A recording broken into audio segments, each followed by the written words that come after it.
What a close-knit family you have, Casey. Sounds perfect to me, Lily said with a smile as she sipped her cinnamon coffee. I'm envious. I'm not complaining. She smiled as she sat at her sewing machine. Casey and Joe had met when they were poor, hungry students. Joe had proposed to her when she had finished her degree.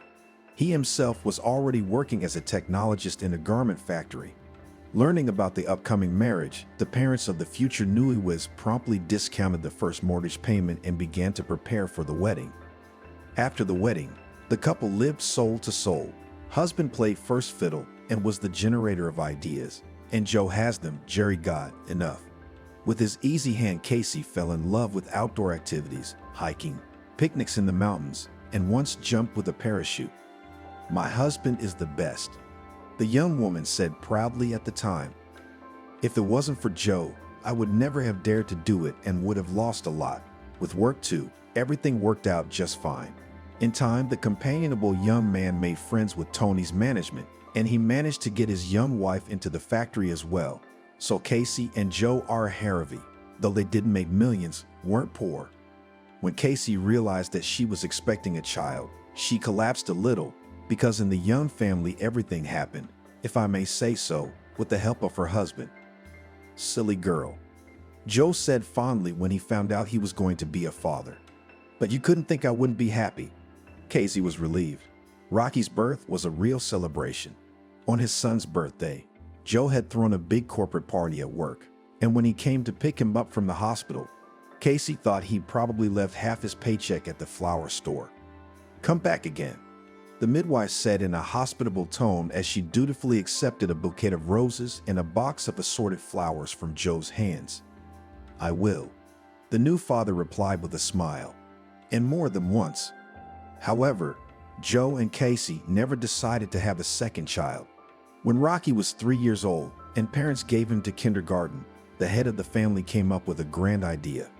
Old lady, let's start our own business, he said one day. What business? Cassie was stunned. Business, Casey, because you're a great fashion designer and I'm a technologist. Joe, she said laughing. Business takes money and we don't have any. Well, what the hell business is? What the hell kind of business? We'll open an atelier and then we'll have a model home of our own. And money, as they say, is a matter of time. No, it'll come. Yes. Casey hummed and recited. Dreams are dreams where your weakness is. Dreams are gone. Dreams are gone. Laugh it up. Laugh it up. But we're gonna have an atelier. And he was right. A year later, Joe and Casey had saved up and opened a small studio. A year later, their expenses paid off. The brainchild of Joe and Casey began to bring a steady profit. Clever Joe offered the head of the factory cooperation, and Tony, thinking, agreed. Atelier was in demand, so the cooperation promised a good profit, and it really turned out to be fruitful and mutually beneficial. Joe had brilliant organizational skills. Casey managed to perfectly balance work and leisure. Work was booming and business was booming. The household was settled, but the feelings did not fade away. Moreover, the joint business has brought the loving couple even closer together. Little Rocky, despite the busy parents, has never been neglected. They from a small age accustomed the boy to active recreation. And as soon as a couple of free days, they took 5-year-old Rocky on a camping trip. The boy was thrilled. A like-minded boy growing up. Joe cheered, and Casey nodded with a smile. When Rocky went to first grade, the family went to the lineup as a whole, so there was nothing to complain about. It was idyllic. You have nothing to complain about. Lily grinned, enjoying her drink. I'm just saying, it's the perfect family. So perfect. Casey grinned. We have our disagreements too. Oh, I don't believe it, and I'm jealous. Come on, Lily, there'll be a gingerbread truck on your street. And who knows, maybe I'll be jealous of you too. Lily was 2 years older than Casey and had also been married, but apparently, fate decided to postpone the lucky ticket for her for later. At least that's what she hoped. Lily's ex-husband was a gambler and was not a fool to drink. For 6 months, she endured in the hope that a miracle would happen and Barry would come to the senses. But the miracle did not happen, and Lily did not hesitate to kick him out. After the divorce, Lily became a frequent guest at Joe's house. Not so long ago, she worked as an operator in the cab service, but the organization was closed. Fortunately, in the family business of sister and brother-in-law found a place, and for Lily, she took applications. Casey was the manager. Joe conducted business negotiations with potential partners. It was a family contract. Now that the workday was coming to an end and there were no more requests, Lily went into the sewing room for a coffee and a chat with her sister. The coffee the couple had brought from Brazil was unrealistically delicious and really invigorating. Lily was not a coffee addict and started to think about a second cup of coffee. "That's a heart attack," Casey remarked. "Ouch." The older sister shrugged it off. "You think I drank coffee that often? Will you be much longer?" "No, I just have to stitch." It had been a long time since Casey had sat down at the sewing machine herself. There were two excellent seamstresses at the studio, Lucy and Naomi.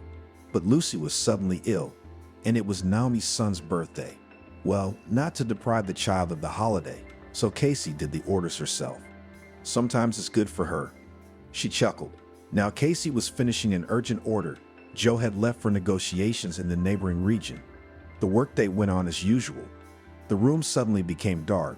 The wind blew in through the open window, swept threads, patterns, and pieces of fabric off the table. Lily stood up and picked up everything from the floor, closed the window and said, "The weather's getting worse. It's already cloudy. It's going to rain. Looks like it." Casey nodded, looking up at the sky. "Should we wait it out, or should we go?" "I'm done." "Let's go." She waved her sister, who was driving the car. Casey's cell phone rang. "There's Joe." She was happy when she saw the word favorite on the display. "Casey?" asked the bureaucratic voice. Her hands trembled. She physically felt that this voice was going to say something terrible. "Yes, it's me," trying to sound calm. "Who are you? Why are you on my husband's phone?" What stupid, pointless questions, but they were the ones that helped Casey delay the moment she would hear for a few seconds. "Police Major Mickey." He introduced himself. "Who's Joe to you?" "That's my husband." "Casey, your husband was in a car accident." "What?" She screamed. "Tell me what's wrong with him. Is he alive?" "Your husband is dead. I'm sorry for your loss." The police major said something else, but it was like Casey couldn't hear him. What happened? It was her sister. "Casey, don't be quiet. What about Joe?" "Joe." She repeated it in a low voice. "And Joe's gone." "What?" Lily gasped. "Joe's gone. He was killed in a traffic accident." As if in a dream, Casey said and fainted. "Wow, so young. They say it was a collision with a gasoline truck. There was nothing left of him.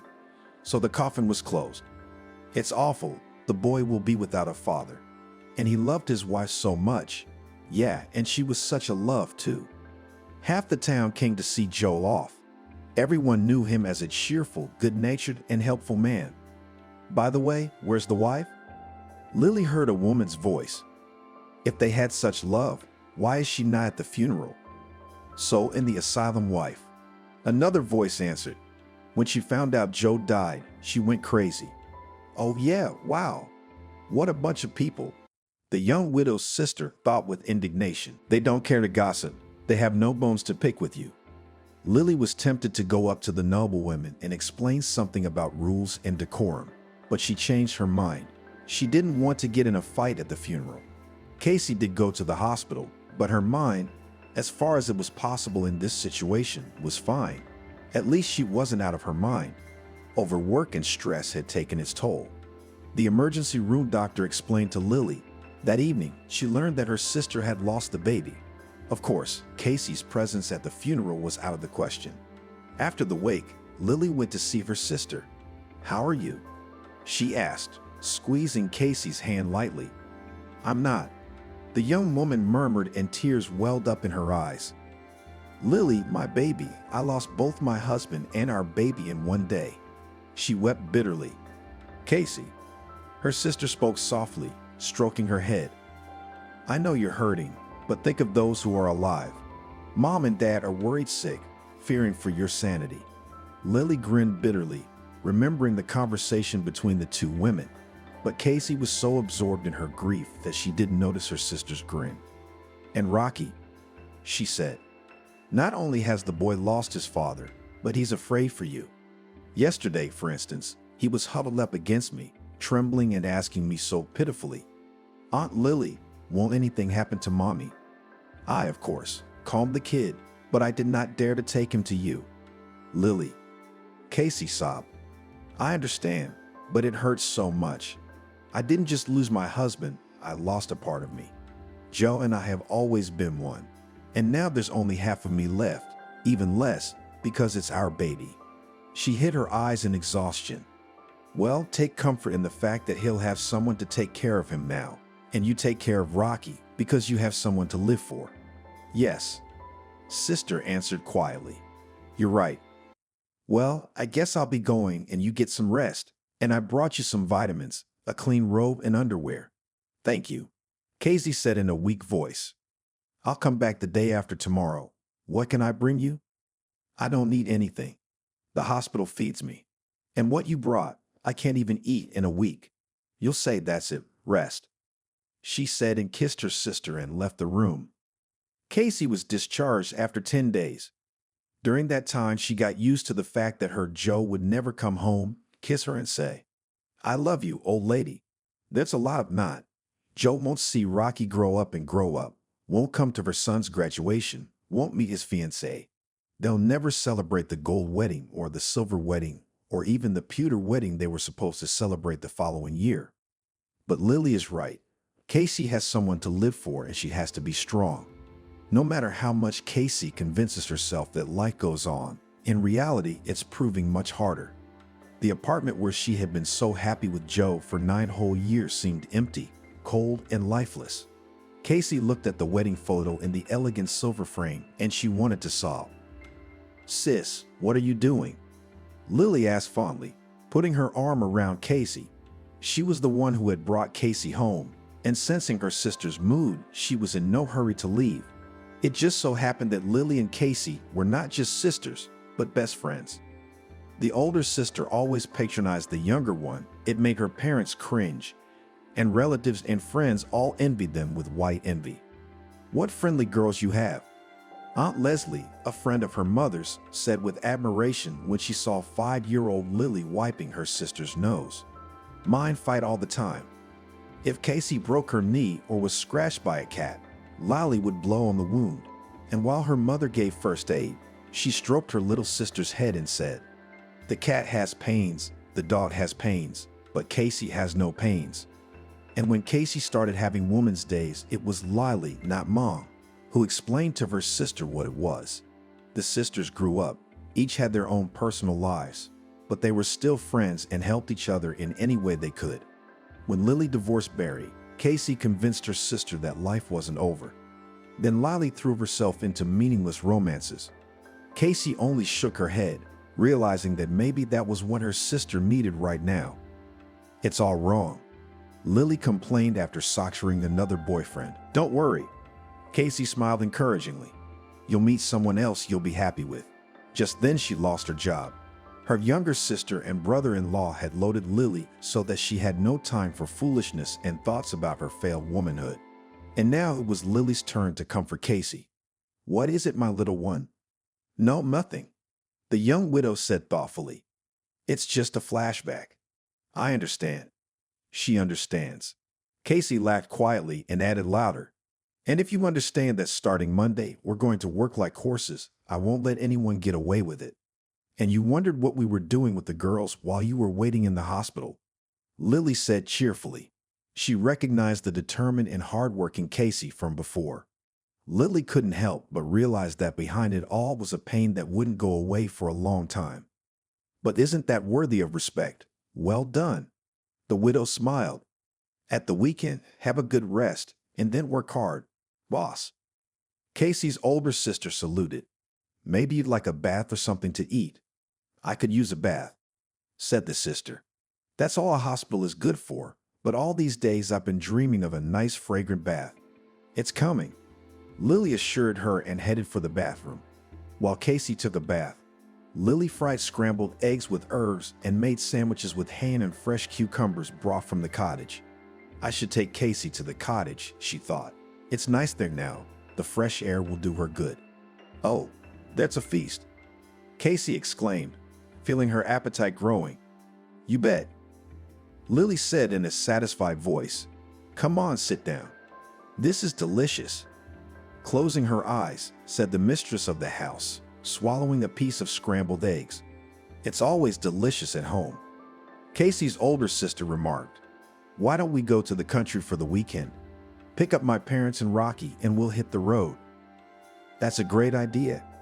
Casey said yes. She was afraid her little sister might go into seclusion, but Casey seemed determined to live life to the fullest and breathe to the fullest.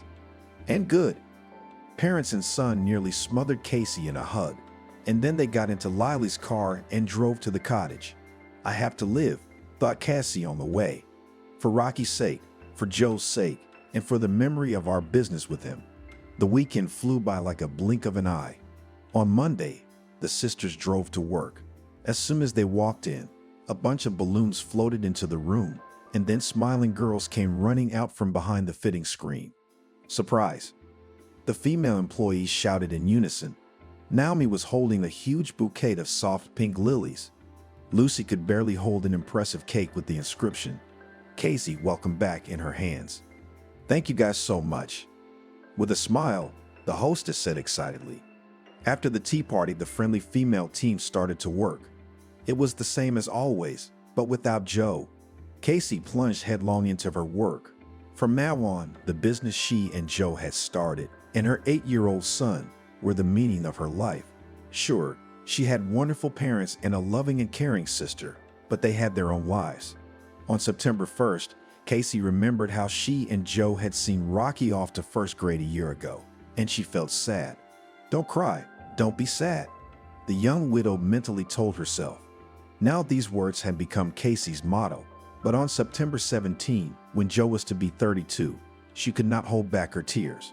She came to work with reddened eyes, and her subordinates could not help but understand the reason for her tears. The young woman worked hard. She spared neither herself nor her subordinates, and it bore fruit. The work piled up. Casey hired 4 more seamstresses and began to think about renting a bigger room.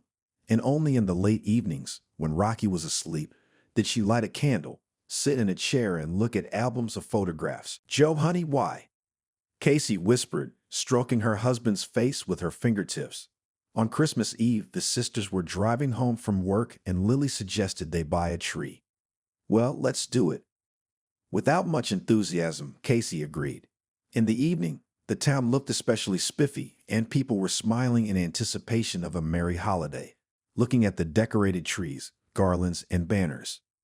But Casey didn't seem to notice anything. For the first time in years, she is celebrating Christmas with a sad smile. She said as she and her sister and parents sat with glasses of sparkling wine. Yeah, it's a little unusual without Dad, Rocky said. But you have me right. Casey smiled and caressed her son's head. He's all grown up now. He understands everything. I have you and all of you. That's what we'll drink to, Anthony said. In spite of this sad moment, the party turned out to be fun and relaxed. Casey had no idea what trials awaited her in the coming year. Oh, what a day! Lily exhaled, accepting another request. I can't breathe. Casey wasn't in the office much anymore. She traveled to deals and gave orders, and her sister, in addition to accepting applications, was responsible for internal order. In the long run, Casey was thinking of hiring another person to be the manager of intake. But it was too early to talk about it, because January was hopeless as usual. The usual thing, people who spend on New Year's holidays tightened their belts. But in February, there was no shortage of those who wanted to become the owner of a new thing or to cut, restitch. Toward the end of the working day, the calls decreased. Lily moved into a soft armchair and pushed the coffee table to herself in the hope of drinking green tea with a delicious and juicy crust bought in the bakery, which was located in the neighboring house. I don't know about you, but I'm starving, she said. How about you? I don't mind either. As the sisters sat down at the coffee table, the phone rang. It's always like this. Lily complained and reluctantly went to the phone. Etlier, pretty woman, she sang. Hello, it's the bank director, No. The caller introduced himself and inquired. Can I speak to someone in management? Yes, of course. Lily answered, losing interest in the caller, who clearly wasn't going to order. Casey, it's for you from the bank. The bank? Yeah, they probably want to offer a loan on favorable terms. They love it lately. Her sister picked up the phone and her eyes went black. Mr. Noah told Casey that Joe had borrowed a sum of money in the amount of $1 million. Our bank has transferred the money to your firm's account. The banker added, and after a long silence, announced the amount with interest. $1 million by itself is a lot, and the amount with interest was depressing.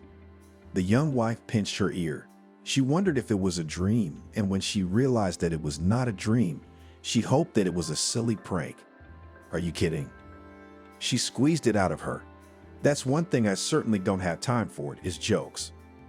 Noah cut him off.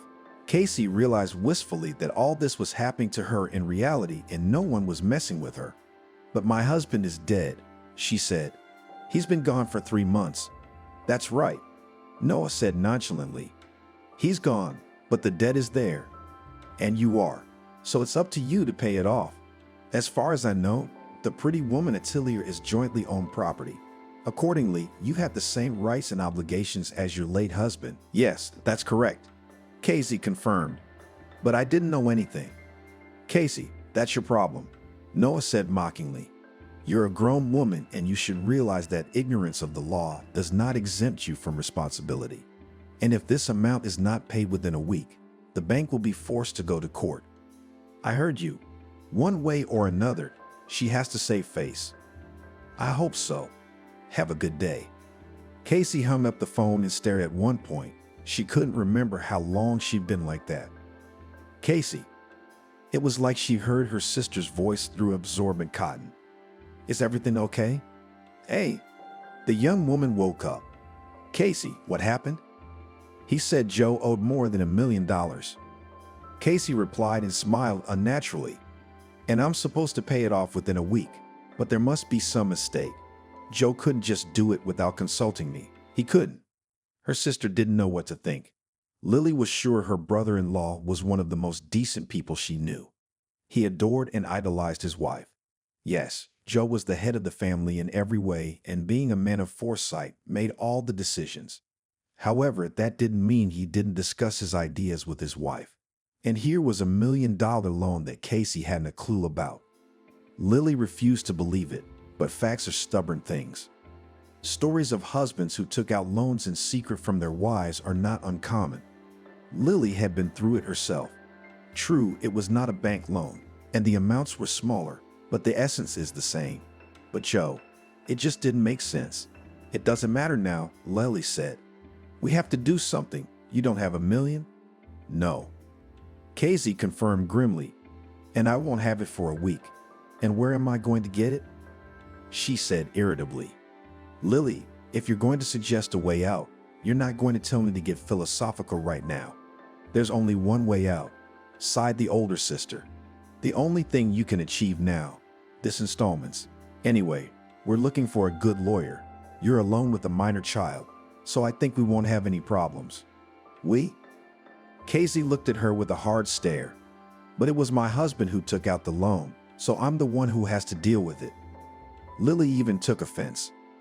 What are you talking about? We're a family, so we have to stick together, okay? There's no taking no for an answer. I see. Smiled sadly at her sister.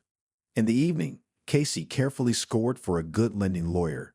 Her attention was caught by a beautiful young brunette with an ultra-short haircut and intelligent eyes. The woman lawyer's name was Nanny. The next day, the women met at a restaurant and Casey was convinced she had made the right choice. Going to court is usually a last resort, Nanny said, and the creditor hopes to influence you psychologically. In reality, it's not so bad. You can write an application for installments without waiting for the court. It's a lot of money. You have a minor child. You don't refuse to pay. I'm not. Casey confirmed it. Then the problem is solved. Smiled at the lawyer. Of course, if your husband had made a will in your favor, it would simplify the situation. You could refuse the inheritance and accordingly from the payment of the debt. But since there is no will, we will seek installments, and as practice shows, problems are not expected. There really was no problem with the installment plan, and Casey, with Nanny's help, was able to get the interest rate reduced. "Thank you very much," Casey said. "It's not a big deal," said the lawyer. "It's not nothing." The young woman objected and winked. "If you want a fashionable exclusive dress, we will be glad to see you in our atelier. You can count on a good discount." "Thank you, I will keep in mind," Nan replied with a smile and extending her hand to Casey added, "You're welcome too." Casey was paying off the loan. She had to deny herself a lot of things, but debt is debt. Alas, no one gives back what they owe. A few months later, she got a call from her former boss, now business partner Tony. "Casey, my compliments," cheerfully greeted by the director of a clothing factory. "Hello, Tony," she replied. "I have a favor to ask of you, my dear." "Tony, you know I'm driving right now." "Well, this isn't a phone call either. I was wondering if you could come by my office in an hour." "In, say, 2 hours." "2 hours. Unfortunately, I can't make it. I'm in negotiations," Casey answered. "But tomorrow morning, I'm free. Tomorrow at 9 o'clock would be okay with you." "I'm fine." The next morning, Casey went to the garment factory. "You're looking good," Tony complimented her. "Casey, tea, coffee, juice, or maybe a brandy?" "No, thanks, Tony," she said. "No. If I may, let's get right down to business." "Well, let's get down to business," nodded the factory manager. "But I'm afraid, dear Casey, it won't be a pleasant conversation." "Well, what can you do?" "It's really nothing," Tony agreed. "So, what did you want?" "Money," Tony replied with a disarming smile. "The agreed time limit has expired. I want my money back. By the way, it expired a month ago, but out of respect for Joe's memory, I decided to wait. Don't tell me you didn't know about this." To say she was stunned was to say nothing. "But I really didn't know anything," the widow said in confusion. "You didn't know?" Tony's voice sounded good-natured, but Casey knew what lay behind it. He was a soft sleeper, but he was a hard sleeper, and he really didn't believe that Casey didn't know anything about the loan. Ignorance of the law is no excuse, she remembered the bank manager saying. Harsh, but fair. The main thing was not to panic and try to take control of the situation. As much as possible, of course. "No, I didn't," Casey said firmly. "But I suppose it doesn't matter now. You want your money? Well, let's settle the matter. And how much are we talking about?" $700,000. Tony sounded surprised. He clearly hadn't expected Casey to act so decisively. "It's going to happen," the young woman thought.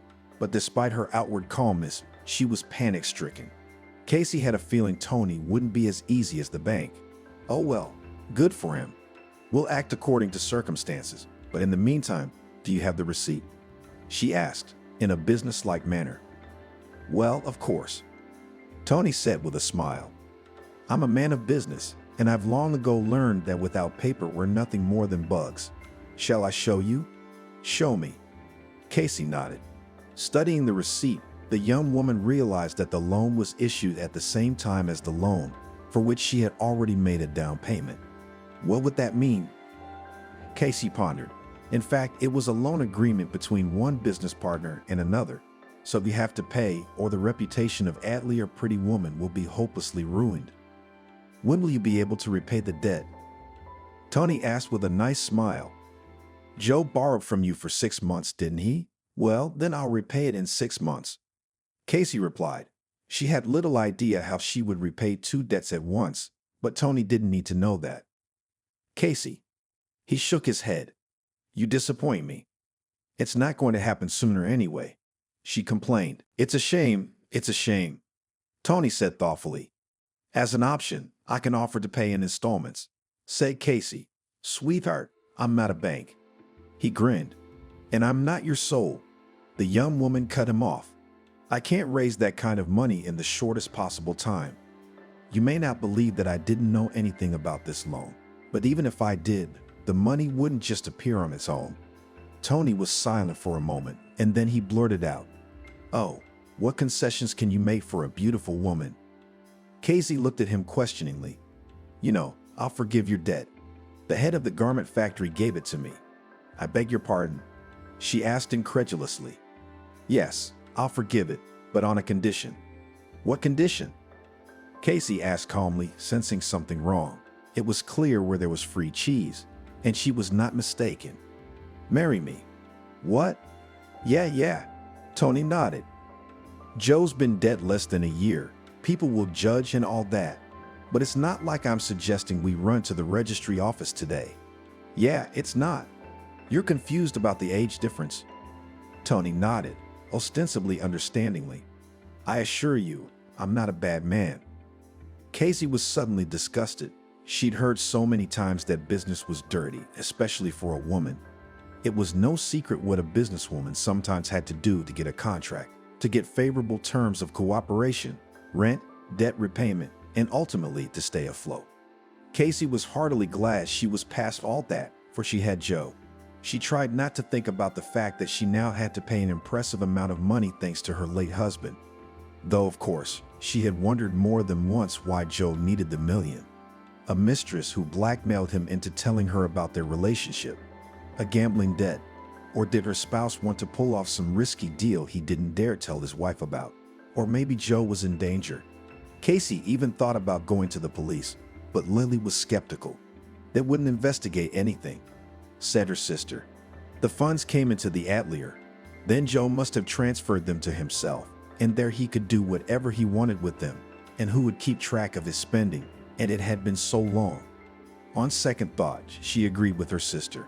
By the way, Casey, as the wife of the deceased, managed to get access to his personal account, but there, to her great disappointment, remained cents. It's a shame, although, not surprisingly, Casey had all the money for the family.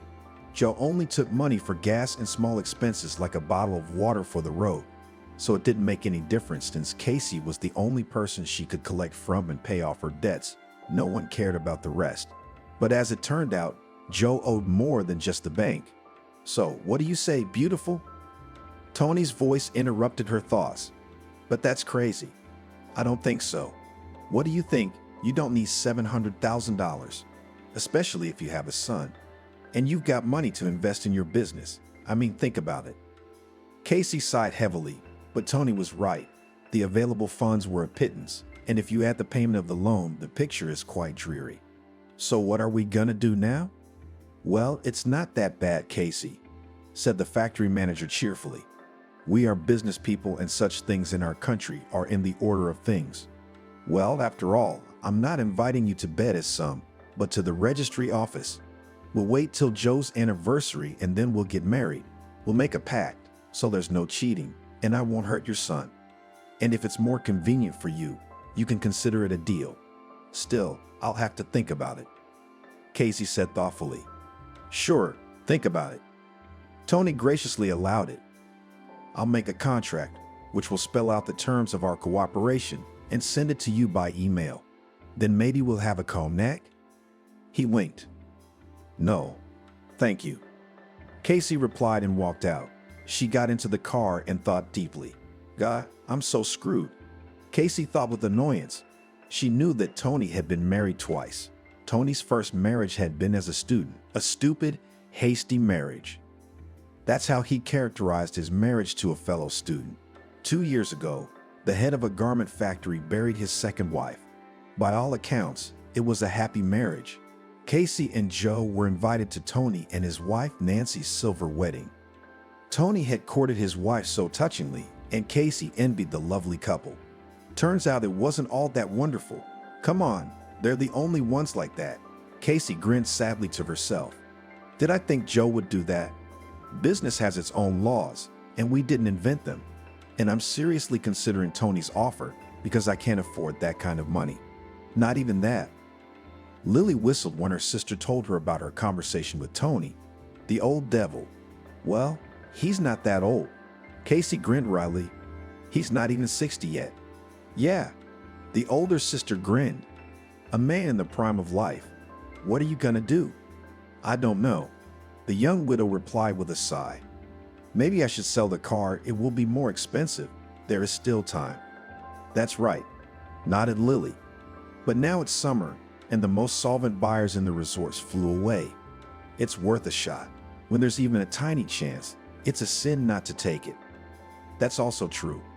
I guess I'll have to marry Mr. Tony. She said that 2 weeks before the anniversary of Joe's death.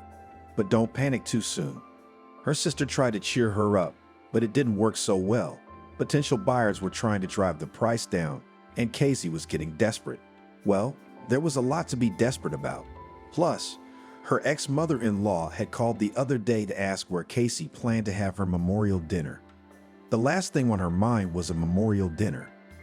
Betty, I have a lot of work to do. With a sigh, the young woman sighed.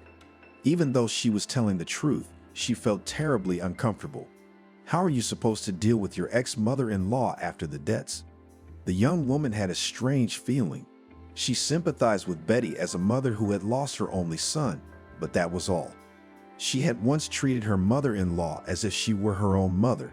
Now, during the phone conversation, Casey had no kinship feelings for her son's maternal grandmother. Joe had set her up, however unwittingly.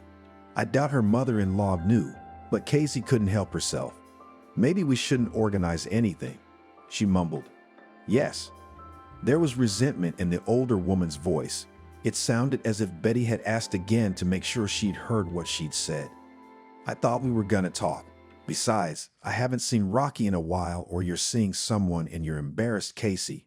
But you're a beautiful young woman and you don't have to bury yourself alive, so I understand. I wonder how Betty would react if she knew that I might be the wife of Joe's ex-boss and me, thought Casey, and said aloud, No, I don't have anyone. Ever since Joe's gone, I've been head over heels in work. Work and Rocky. That's all I live for. You poor thing. My ex-mother-in-law sighed sympathetically. You take care of yourself. So what about the wake? Okay, I'll take care of it. The daughter-in-law said doomly. I'll call you. I'll be waiting. Casey passed out, staring at the ceiling with a blank stare and thinking, after all, who am I to deny a grandmother the opportunity to see her only grandchild? It's okay, we'll get over it. Lily reassured her sister. After all, nothing special, in fact, did not happen. Grandma's excited to see her grandson, and that's fine. Normal is normal, Casey said tiredly. But it's just, I don't know how to say this. Come on, don't get yourself worked up, Joe. You owe money as a spouse. You're not paying off Betty. I know, but calm down. Everything's gonna be all right. The anniversary of Joe's death fell on Saturday. In the morning, Casey and her son, her parents Lily and Betty, and her husband drove to the cemetery, and then they went to the cafe to pay their respects. Rocky's all grown up, said Betty, looking fondly at her grandson. He looks just like Joe, just like him. Yeah, nodded Brittany, Lily and Casey's mother. God, don't be a stranger. She said goodbye. Come visit. Buddy and I will always be happy to see you. Yeah, nodded the former father-in-law. The elderly man's eyes moistened and Casey was ashamed of bad thoughts. Nerves finally gave up. And the young widow sobbed bitterly, tucked into Buddy's chest. You cry, girl, he urged, stroking his former daughter-in-law's hair. Cry it out. Casey pulled away from her father-in-law and said quietly, I don't think so. That's not true. Betty smiled, and then Joe's parents got into their car and drove off. Well, let's go too, said Lily, waving her keys. They returned home in complete silence, each absorbed in his own thoughts. Mom, I'm going for a walk, said Rocky when they got home. Okay, answered Casey. What should I make for dinner? Pilaf, the boy said without thinking. But we had pilaf yesterday. The mother smiled. So what? I can eat your pilaf every day. Well, pilaf is pilaf, said Casey and went into the kitchen. Joe loved my pilaf too, she thought as she took the chicken out of the refrigerator. From time to time, Casey caught herself thinking that she didn't miss him as much as she had in the first days after his death. Yes, Casey was working hard, raising her son and dealing with her own problems. She didn't have time to think about it. But Casey felt she was lying. That's not the point, she thought bitterly. If it weren't for these debts, I'd be crying my eyes out right now. Strangely enough, in that calmness and the lightness she'd forgotten for a year, the thought, though unspoken, took on a real shape. I'll just go on with my life and see what happens, she decided. And only Casey finished this wise thought when she heard her son's cry. "Mommy!" She jumped up and rushed into the hallway. "Rocky, what's wrong?" Casey asked fearfully and pulled her son against her. The boy was shivering and crying. Rocky looked like he was being chased. "There. What is it?" the mother asked affectionately. "Are you home with me? Did someone scare you?" "There's Daddy. He's hugging some lady," said Rocky and cried bitterly. "But it can't be," exclaimed Casey. "Son, you know Daddy's dead." "But he was there," the boy insisted. "Daddy was standing by the playground." "Rocky, you're imagining things," she pleaded with her son. "It was just a man who looked like Daddy. It happens. You just loved him a lot. Today's the anniversary and you're impressed after the cemetery." Rocky nodded, sniffling. Casey was relieved that he had stopped shaking. The young woman put her arm around her son's shoulders and led him into the room. "You lie down for a while, rest, and I'll cook pilaf," she smiled. "Then you and I will have a sumptuous dinner." When the pilaf was ready, Casey looked into her son's room. Rocky was asleep. What was that all about? She thought. Who did he see? The first thing Casey thought was that Rocky was just overexcited. She and her father were thick as thieves. So at first glance it made sense, but only at first glance. Rocky, like his father, wasn't particularly impressionable. Besides, he wasn't 3 years old enough to get overexcited after a visit to the cemetery. But Rocky would mistake a stranger for his father, no matter how much he looked like him. Seemed like a stupid thing for Casey to do. So what does it mean? Casey was afraid to think any further. Was something wrong? Staring at her sister, Lily asked. "You're not wearing your face," Tony demanded an answer. "Tony?" Casey asked, puzzled, and only then realized that he was probably going to call her today. No, it wasn't him. "What is it?" "I don't even know how to say it. I don't know if it happened." "Sister, don't mumble. I can see something's bothering you." "Yes, it's nonsense," Casey said sluggishly. "So crazy that you're not yourself all day." Lily's sister grinned. "Maybe Joe's alive." She blurted out and recounted the incident after the memorial dinner. "What a mess," Lily marveled. "So Joe had run up debts and faked his own death." "Well, assuming it was him, I suppose so." Casey nodded sullenly. "You don't seem too upset," Sister remarked. "Let's just say I'm prepared for any turn of events. You know, Lily, this year I feel like I've grown up and gotten rid of my rose-colored glasses. I mean, as long as Joe was alive. If he was, I was a stone wall. I was used to his support, his tutelage, and you know, he made all the decisions, and I was the doer. And even then, Joe did all the hardest part of the job. And then the wall came down, and with it, all the shells and cocoons came off. But strangely enough, I wasn't vulnerable. Quite the opposite. Everything that doesn't kill us makes us stronger." I quoted Lily. "Yeah, that's about right. And if Joe were alive, the debt problem would solve itself," she remarked. "If only there was some way to know for sure." "If only," Casey sighed. "We've got nothing but the word of a frightened child. It's a shame." Lily summarized and looked at her watch and asked, "Are you going home?" "No, I still have work to do." Lily drove home and thought about what was going on in their family. They were living happily ever after, and now you have to face so many trials at once. Immersed in her thoughts, she didn't even notice when the light turned green, but she felt a big bang in the trunk of her Logan. Lily jumped out of the car and saw a broken headlight and an impressive dent. A young blonde woman dressed in a microscopic jacket and denim shorts that looked more like underwear was stomping behind her. "Where are you going, you white-haired chuppa?" Lily yelled at the blonde beauty. "You think if Daddy bought a cool car and paid for the license, you can do anything? Listen, you hornless goat." The blonde didn't stay in debt. Actually, the light was red, and you flew like a naked man into a bathhouse. "Do you know who my fiancé is?" "I don't know and I don't want to know." Guys, what's all the commotion? Lily heard a man's voice from a schoolboy rapid. The voice seemed suspiciously familiar to her. Call the cops and be done with it. Listen, boy, she said belligerently. Go where you're going. Lily, what a number. The owner of the Setch car laughed. Woody, Lily said hesitantly, and as she looked closer at the driver, she realized she was not mistaken. It was Woody, a classmate, handsome and cool soccer player, her first, and by the way, mutual love.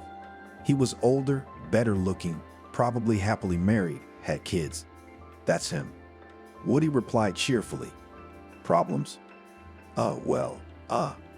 I can see that. Looks like you're about to be offered a deal. The ex-boyfriend grinned, pointing behind Lily. Turning around, she saw that the young auto lady was approaching her, accompanied by a low-slung, full-bodied man in a linen suit and t-shirt. Hello, beautiful. Radiantly, he smiled at Lily and kissed her hand. I have a proposal to you. Let's solve the matter peacefully. Hello, nodded Lily and asked, What's peace? And pieces, answered the man, and showing her the display of a smartphone, said, Is this enough? Actually, Lily didn't like all this fuss with the registration of material damage and other nuisances, so she assured the chubby man that the sums he offered were more than enough. The lover of young blondes transferred the money to Lily, and she hurried to her car, or else the police would come. Lily, Woody called playfully. What about me? Oh my God, is he still here? Did the big money go to your head? Winked a classmate. Lily, I have an interesting proposition. What kind of proposition? Why don't we just pull into the alley? Don't worry, I won't hit on you. Very funny. Lily snorted and started the car. Something rattled threateningly in the rear end, and she thought with a shrug that she couldn't do without a visit to the car service, but that the blonde motorist's daddy had generously compensated for the repairs. I thought you weren't coming, said Woody. Yeah, the car's rattling, complained Lily. Yes, I was going to invite you to celebrate our meeting at my favorite cafe, but it looks like we're going to have to go somewhere else. What other place, Woody? What are you talking about? I want to go home. Can I get my car fixed? Woody asked me sweetly. Are you kidding me? Not at all. A good friend of mine runs a car repair shop. They'll fix you up, straighten you out, do it fast and in the best shape. And besides, there's a nice little cafeteria at the service station that's just like home. Ah, that's tempting. Lily thought. Well, what to do at home? Like home, you say? She mumbled. You know, I'm starving. That's what I mean. To Lily's surprise, the cafe at the service station turned out to be very cozy. It reminded her of her grandmother's cottage in the country, embroidered tablecloths, large porcelain teapots painted in gel, the light aroma of herbs and spices. Woody ordered tender pancakes with chopped chicken and mushrooms. How delicious! Lily said in surprise. Usually cafes at gas stations, service stations, and other places for car owners serve tasty pastries. Yes, the salads aren't fresh. Yes. A classmate smiled. It's really good. That's Henry's mom and sister cooking. I see. She nodded. Are you married? Married? Married to who? Well, you, of course. Divorced. Why is that? That's the thing, it's not like that. Lily replied with a sigh. Are you married? Divorced. What's wrong? Yeah, it's not right either, Lily. It's not right with her. Not that coat. I never got over that blue-eyed girl with the dark blonde hair, and she chose someone else. And as it turns out, she's got it all wrong too. There, I said it. Woody. Now you're gonna say you can't go back, and you're gonna break my heart. With a forlorn look on his face, Woody said mournfully, Maybe we just shouldn't talk about it. Maybe we shouldn't. Lily, what do you do? Inquired the admirer.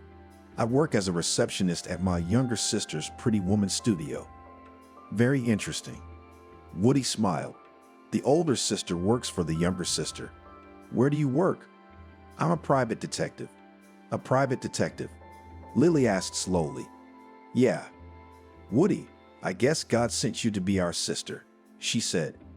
A businesswoman's sister suspects her husband of infidelity. Woody grinned. If only I knew what he was suspected of. Lily exclaimed. Her husband died, and after his death, all sorts of strange things started happening. Well, my friend, you intrigue me. Tell me about it. Could I have another cup of tea? She asked. It's delicious. Interesting story. Woody said thoughtfully. Yes, you're right. What the child sought is no argument for the police and no reason for exhumation. But it's not all hopeless. I think I'll take the case. You will? Lily's excited. How much would it cost? We'll see. He dismissed it. I'd like to talk to your sister first. Lily came to work in high spirits. I have good news, she announced from the doorstep. Really? Casey asked skeptically. I don't have good news. Did Joe still owe someone? Her sister suggested, either jokingly or seriously. No, but Mr. Tony reminded me. And you? I asked him to call me back tonight, because you can't breathe before you die. That's another question, Lily said mysteriously. Oh, Lily, stop talking in riddles. Casey begged. We're discussing my future now. I mean, you've already decided to answer Tony, haven't you? What else is there to do? At least stall for time. Lily replied with a shrug. Anyway, yesterday, when I was driving home from work, I got into an accident. No way. Casey gasped and then said, Well, nothing happened to you, judging by your great mood. Naturally. Naturally, said her sister theatrically and settled back in her chair. What can't be said about my little girl? However, the guilty party more than compensated me for the repairs, and in the end I didn't pay a dime. Oh, come on. That's the truth. With a hand to her heart, Lily assured me and began to recount the incident on the road and her encounter with her high school beau. Woody, repeated the younger sister, remembering who they were talking about. And the soccer player, but the one who kept giving you lilacs. Uh-huh, nodded the older one. Could he really solve the case? Casey asked hopefully. Well, at least he says he can. What if your husband is really alive? But it must be expensive. No more expensive than money. Lily cut her off and added, not without a little flirtatiousness. Besides, I can make a deal to make it cheaper for old friendship. Well, try. Is he married? By the way, no, and said that he has not forgotten me. So don't get lost. Casey winked. I'm not lost. I'm just wondering if I should be. Do you like him? Actually, I do. Lily admitted it. So what's the deal? Lily, I'll tell you what, if you two like each other, it's a good idea to take a chance. Casey had something else to say, but the intercom buzzed. She pressed the button, and 5 minutes later a delivery man with a basket of roses appeared at the door. Which one of you is Lily? The guy smiled dutifully. Is this for you? For me? She asked again, already knowing who the roses were from. Yes, for you, confirmed the courier. Sign right here. Thank you. And you still have doubts? Casey asked meaningfully. Lily looked at the flowers with admiration and smiled. The meeting with Woody was scheduled for 3 o'clock in the afternoon in the cafe at the car service center. That's an odd place to have a business conversation. Casey remarked, You just haven't seen the place. My sister smiled. All the more reason for me to pick up my horse. She remembered the wonderful evening and smiled again. The car service's workday was coming to an end, so the car mechanic said that Lily's car wouldn't be ready until tomorrow. Not a problem, Woody declared. I'll personally drive this lady home myself. Is that convenient? The lady was embarrassed. Well, if I suggested it, it's convenient. He smiled. After the cafeteria, they went to a small, recently opened restaurant where they sat until closing time. Lily got home at midnight, but strangely enough, she woke up feeling refreshed and rested. Well, at least one of us will be happy, Casey thought, noting that her sister was smiling every now and then. She hadn't realized that fate had something in store for her. Are you sure it's an auto repair shop? Lily asked her sister, stunned. Casey suddenly felt like she was back in her childhood, and now she was at her grandmother's house. There's a feast here. Lily was surprised to see the table set. The sisters saw a goose with apples, a nice little cake, some salads, slices, and drinks in jugs. And a moment later, from somewhere in the back of the room, Woody and some tall, handsome brunette with laughing brown eyes materialized. Are we having some sort of celebration? Lily asked. You bet we are. The classmate grinned, pleased with the effect he'd had. First, I met you and I want to celebrate. And second, your car is ready. Thirdly, stop talking. I'm hungry. By the way, meet the girls. This is my friend Jerry, the owner of this whole thing. Over a sumptuous meal, Woody asked Casey a few questions, wrote something down in his notebook, and never returned to the subject. It was not a dull meal, I must say. They chatted cheerfully and casually, and Casey even managed to distract herself from her problems. And when Jerry got a phone call and apologized, Lily quietly nudged her in the side and said, That Gary's got his eye on you. Don't be silly. Casey whispered indignantly. Meanwhile, Dimitri's friend was indeed looking at her with interest. When Casey reached for the pitcher, intending to pour herself a cranberry morsel, Jerry suggested, Let me pour it. As he took the glass from Casey's hands, their fingers touched. Lily, who noticed this to her sister, winked slyly at her sister, who only shook her head. Dear boss, will you let me off early today? Lily asked the next day. I just need to go to the hairdresser and do some shopping. Going somewhere with Woody? What a smart sister I have. She smiled. It's not hard to guess. Casey shrugged. Hey Casey, did you like that Jerry guy? Lily asked. Jerry's like Jerry, a nice man if that's what you mean. But what does that have to do with me? The fact that he was glaring at you. Lily grinned. You know, I think you two might have something going on. Lily? Lily what? I've been Lily for 34 years and he likes you. Maybe he's married. Guess not. Anyway, we barely know each other and you're already fantasizing. Casey replied, Barely know each other. That's a problem. You wanted to leave early, didn't you? She reminded her sister. May I? Just go. As she walked her sister out, Casey found herself thinking, which had been happening quite often lately. Today, she managed to get Tony to wait a couple of weeks because of the new circumstances, but she felt uneasy. If Woody couldn't find anything out, let's hope for the best, Casey decided. She thought back to her conversation with Lily and grinned wryly. I'm a hot commodity, she thought ironically. Jerry was looking at her the way men usually looked at women they liked. And then there was Tony, offering to marry her in exchange for forgiveness of his debt.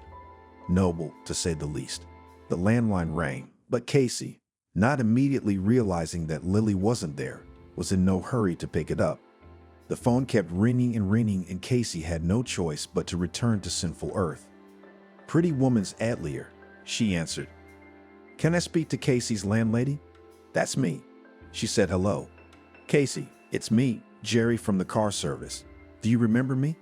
Of course I remember you. I'd like to take you out for a walk. There was embarrassment in Gary's voice, and it amused the young woman a little. Out? Aha. The owner of the auto repair shop replied cheerfully. But if you are not satisfied with such a program, offer your options. But why not? She smiled involuntarily. The word take a walk smelled of spontaneity, and from the lips of this obviously shy and very handsome man it sounded incredibly touching. So you agree? Jerry was delighted. Just like a child, thought Casey, and suddenly she agreed. Mom, where are you going so beautiful? Asked Rocky. I have a business meeting. Casey answered, tinting her lips with a muted burgundy lipstick and wondering if it was too flashy. Cool. Appreciated by her son, as if eavesdropping on her thoughts. Really? She was happy. Yeah, what's the name? Who? Him. Roman giggled. I'll give you a code. Threatened the mother. Oh, I'm afraid. So what's the name? Well, I told you, I have a business meeting. Well, business is business. The boy agreed. Jerry waited for Casey at the entrance to the city park. Last time she hadn't even noticed what the owner was wearing, but this time she took a closer look and found that a light beige jacket made of fine suede, a white t-shirt, and bright blue jeans suited him just fine. Casey herself, in a soft pink floor-length dress and black jacket, looked like a young girl. Isn't that why Rocky figured it out? The young woman thought cheerfully. Casey, you look beautiful. Jerry exclaimed approvingly, handing her a bouquet of gorgeous roses in a stylish package. Thank you. Casey smiled. So, where should we go? She shrugged. Why don't we go wherever we want? Jerry suggested. Sounds like fun. They walked around the park, rode the Ferris wheel, and ate ice cream. Just like when they were kids. Casey said with a smile. My parents would give me money and Lily and I would figure out how much we could afford. I know. Jerry smiled back. And incredibly cool. It's cool, but you can't get a sore throat, and it's getting cold, she shivered. We're not gonna let that happen. There is a very interesting restaurant nearby, stylized as a hunting lodge. Let's have a cup of tea and warm up. You got it. Casey snuck into the apartment, but there was no need. Rocky was watching a cartoon on the internet. What are you doing up? She asked. Look at the clock, I have the right. The son answered importantly, especially on the last days of vacation. That's right. And I can't wait to find out the details. Rocky said. What do you want to know? What do you mean, what? How was the meeting? The young bastard explained nonchalantly. What did you think? That's exactly what I thought. Go to bed. You don't want to stay up late surfing the internet. Casey tried her best to sound stern, but somehow it didn't work. However, her words were heard. Yes, comrade chief. Rocky answered and went to his bedroom. In the morning, Casey called Woody and asked how Joe got the money from Tony. I don't know. She was confused. If it's not too much trouble, get in touch with him. Woody asked.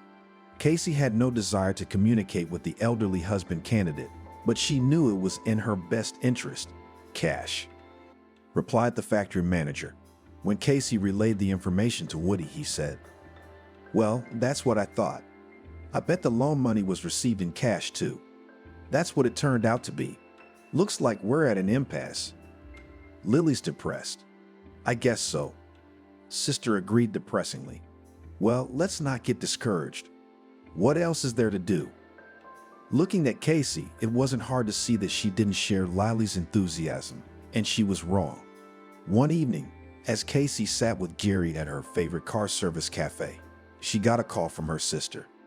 I think Woody's on the trail, Lily said excitedly. The young woman's heart beat so hard that it seemed the car owners sitting in the cafe could hear every beat. Where are you now? At home waiting for Woody for dinner. But what about you? Jerry and I are at the diner. Well, come on over to my place. I'm making my signature stuffed fish. So you know what I mean. Casey understood. Making stuffed fish was a sacred act for Lily, and the effort was truly worth it. Stuffed fish, as performed by her older sister, was truly food of the gods. Red. Casey asked businesslike. Sure, Trout. So guys, let's go back to my place and set up headquarters. All right, I'll see you later. After talking to her sister, she asked Jerry, Do you like fish? Fish. He was puzzled. Anyway, yes, do you want to feed me fish? I don't mind. No, I'll give you fish another time. And tonight, Lily will treat us to her specialty stuffed fish. Casey giggled. She added seriously, But even if she was going to serve us sour soup, I'd still run to her on foot, because Lily said Woody might be on the trail. So what are we waiting for? Jerry exclaimed. When they arrived, Woody was already there. In fact, he'd opened the door. Come on in, he said in the tone of a hospitable host. Lily's putting the finishing touches on her masterpiece. I see. Casey nodded, realizing that she would get all the information during the meal. Well, what can you do? During the lavish meal, Casey couldn't eat a bite. She glared at Woody and he, realizing her state of mind, said, Well, here's the news. The day before yesterday, I showed Joe's picture to the ticket seller at the bus station, and she said he'd left for the capital a few days ago. Casey gasped and her sister squirmed. That's right. It couldn't be more accurate. Woody assured her. So, what, Joe's alive? I guess so. He nodded. It's just a matter of exhuming him. Casey was silent. She knew it was inevitable, of course, but it's complicated, the young woman thought. Other thoughts just didn't come to mind, especially in light of recent events. The result of the exhumation dumbfounded and confused all the cards. Joe had been resting peacefully in his grave all year. The answer was self-evident, and it was monstrous. Someone was walking the earth in Joe's place, and God forbid it was that simple. It seemed like a good time to talk to Joe's mother. Woody said in a deep voice, "Do you think Joe had a twin brother?" Asked Lily. "I don't think anything, but it's a bit of a stretch, don't you think?" And everyone agreed. "Betty, it wouldn't have occurred to me to ask out of idle curiosity," Woody said quietly. "But it's a situation that's come up." "Yes, I understand." Betty nodded. And since it was, Betty's story was simple. In fact, there are thousands of them. Unfortunately, she and Buddy didn't plan on having 2 children, but nature has its own laws. They had twins. "We can't afford it," the young mother thought. "It was a hard decision for me to make." Betty sighed heavily. "I cried, I worried, my heart bled. But in the end, I did what I did. Times were hard, cents counted. Are you judging me?" "Betty, I'm not here to judge. I'm here to get to the truth," replied Woody. "Who am I? Certainly not God. And yet I'm terribly ashamed. Betty, what's done is done. And once again, I'm not the Lord God after all. No one knows how I'd behave if I were you." "Yeah, I suppose." "Well then," said Woody, "thank you so much for your help, and I'm sorry I made you talk about things you'd rather forget." "It's okay, I'll get over it," the older woman said quietly. Well, the truth had been revealed, but unfortunately it didn't answer the questions of why Joe needed the money, where his twin brother was, or whether there was any connection between the late Joe's debts and his twin brother. Something told Woody there was, and he was rarely wrong. Yeah, it might be a good idea to look into the circumstances of his death, too, Woody thought. It all seemed to be connected, but how? Deciding that was enough for today, Woody drove home with a sense of accomplishment. He had a date with Lily in 2 hours. And where to find him? Casey wondered. Maybe put an ad up? "Yeah, right away," laughed her sister. "You can tell him that the twin brother will read the ad and show up in person." "That's not funny." Casey even took offense. "No one's even laughing." Lily shrugged. "Woody's doing the best he can, not all at once." "Yeah, you're right. I'm just too anxious to get this nightmare over with. I mean, we used to have a peaceful life, but why do we have to go through all this?" "It is believed that all trials are given to a man for something," the older sister said thoughtfully. "I wish I knew what it was for." Casey sighed. "That's true."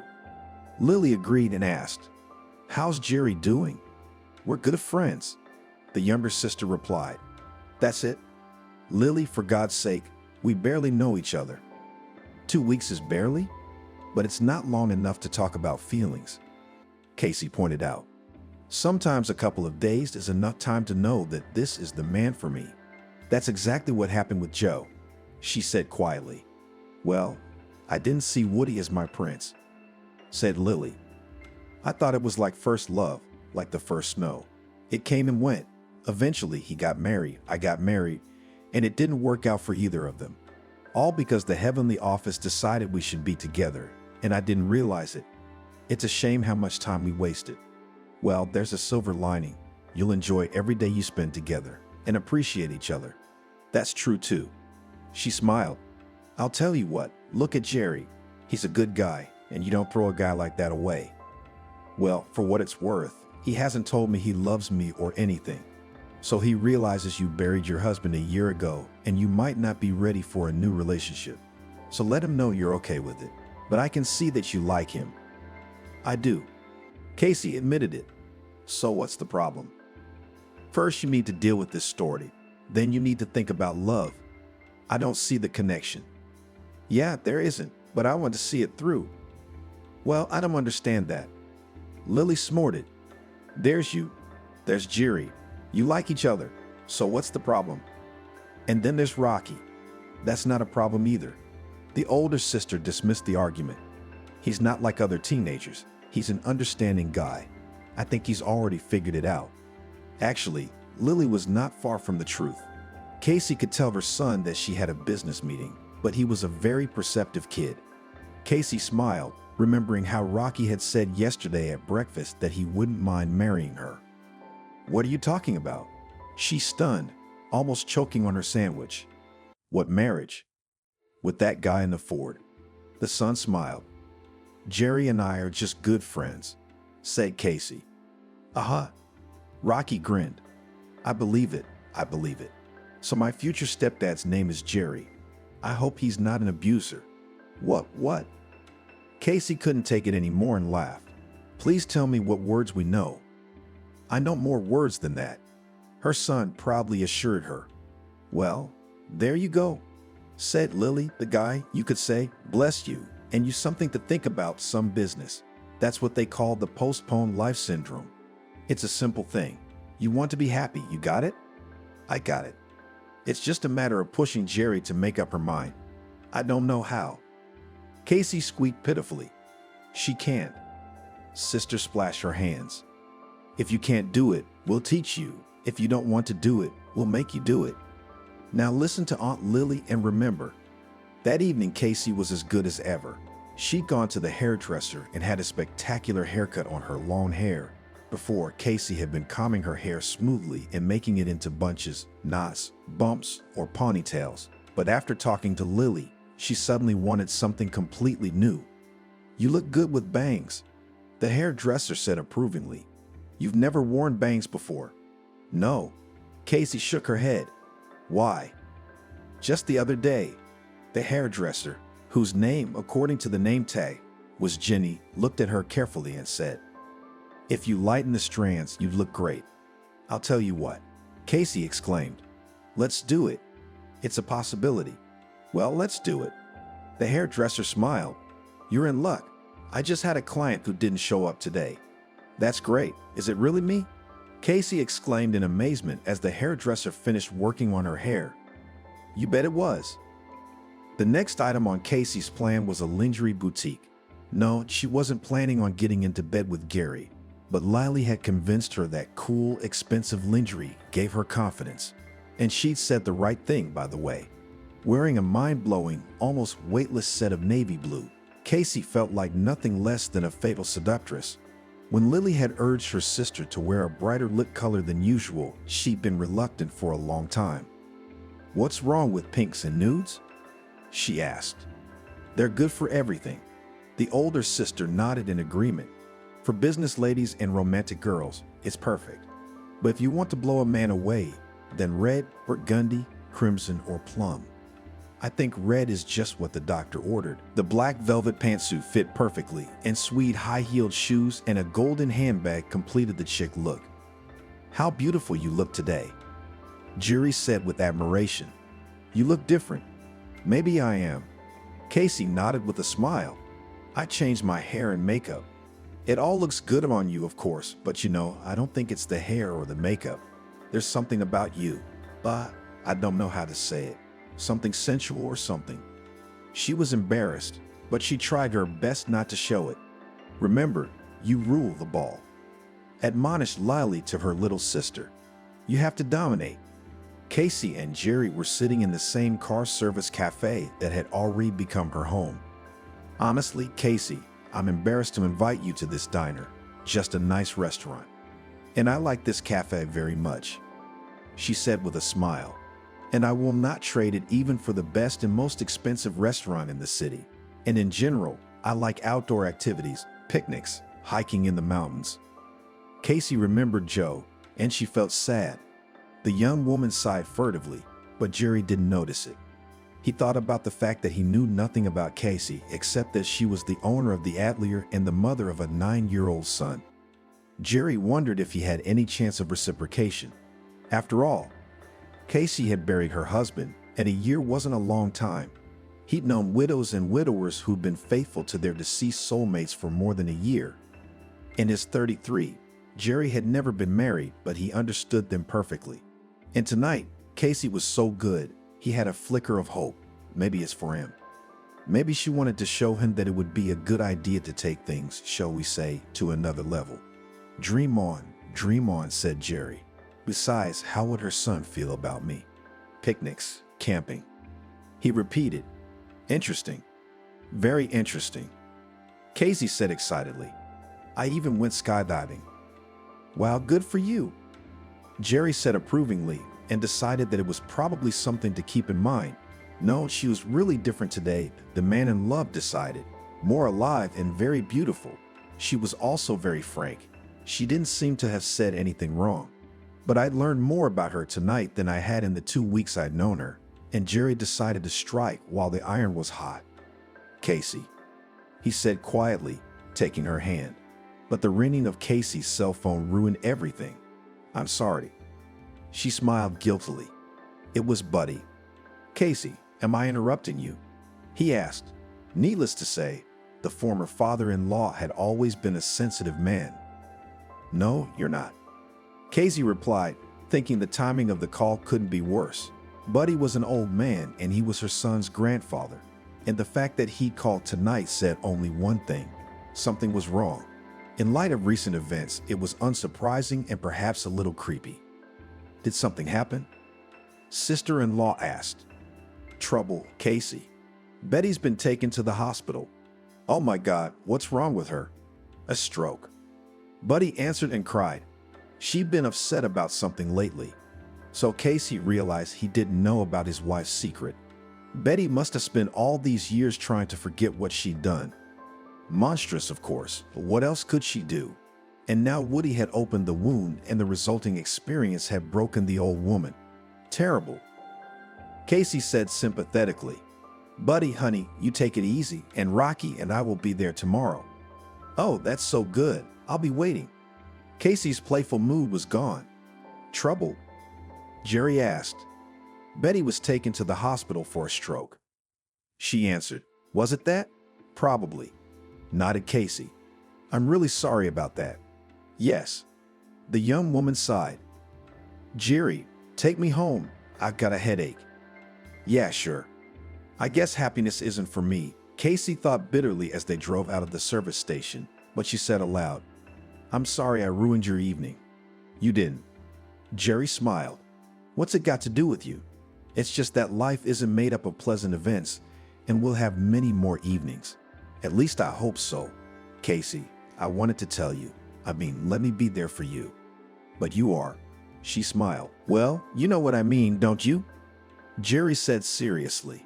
And then he stopped the car, and Casey fluttered like a caught bird. I love you. Jerry said simply, and without saying a word, he pressed his lips to hers.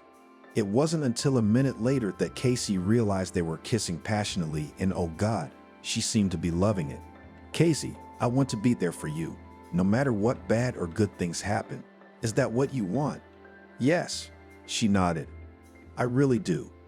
The lovers glanced at each other and their lips met again, and then Jerry drove Casey home. Looks like my sister's about to give me some good news. Lily smiled slyly. What makes you think that? Casey asked, a mysterious smile playing on her face. You're glowing. I haven't seen you like this in a long time. I bet you haven't. She grinned unhappily. Tell me, did Jerry confess his love? The sister was obviously eager for details. He did, but before he did, Buddy called with the bad news. Betty had been taken to the hospital. What about her? Stroke. Casey replied with a sigh. Well, that's something. Lily sighed. Conscience, I suppose. You don't think she's been tormented by it all these years? Yes, it's not easy to live with such a burden, and she probably hid it from her husband. Probably. Casey agreed. Who'd have thought it? Lily shook her head. A decent, intelligent, well-to-do family, and suddenly such skeletons in the closet. Did you think only marginalized people had them? Sister grinned. Lily wanted to answer something, but then her cell phone rang and the inscription "Beloved" made her forget everything. Oh, come on. Lily gasped. I'll get Casey.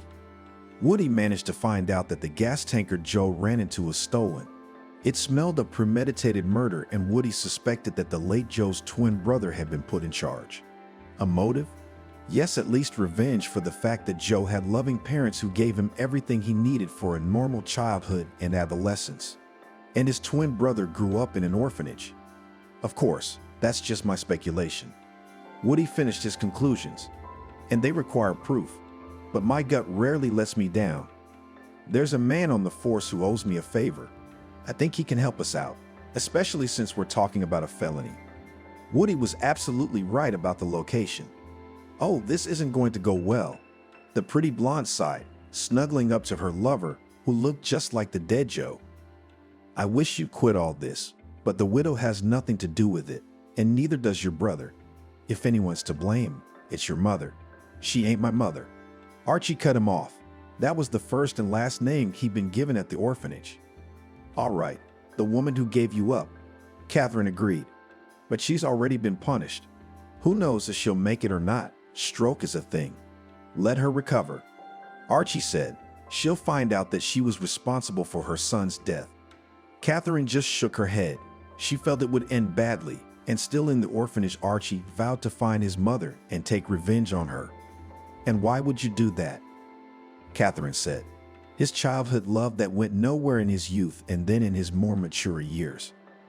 Let it remain on her conscience. You're handsome, you're smart, and you'd have a good chance of making it in the world. So let her bite her elbows for giving you up. Archie wasn't convinced by her lover's words. It took him years to find his, so to speak, relatives, and finally Archie found them. He entered the physics department of the local university on a quota and graduated with honors. After defending his diploma, Archie got a job in a solid firm and worked there for 6 years. After the self-liquidation of the organization with work, the man was not discouraged. Even in the orphanage, Archie was able to fix an electric kettle, a hairdryer, and eventually more serious equipment. So, left without work, he safely earned his bread and butter. And after a while, Archie learned that he had a twin brother, and he lived in a neighboring town. It was a chance meeting. Then Archie was visiting a friend, and before leaving town, he bought new pants, which turned out to be long. The nearest atelier was literally a few meters away from the store, and Archie went there, not even knowing who the owner of the organization was. At first, Archie thought that he was hallucinating, because in the silver Toyota sat an exact copy of himself. Mr. Archie did not particularly believe in the existence of doppelgangers, but that this guy, his twin brother, Archie did not doubt. A man came out of the atelier, and Archie assumed it was a customer. It was quite possible that it was a regular one in a good place that likes such guys in expensive suits and foreign cars. Well, now we'll ask about him, Archie thought, rubbing his hands together.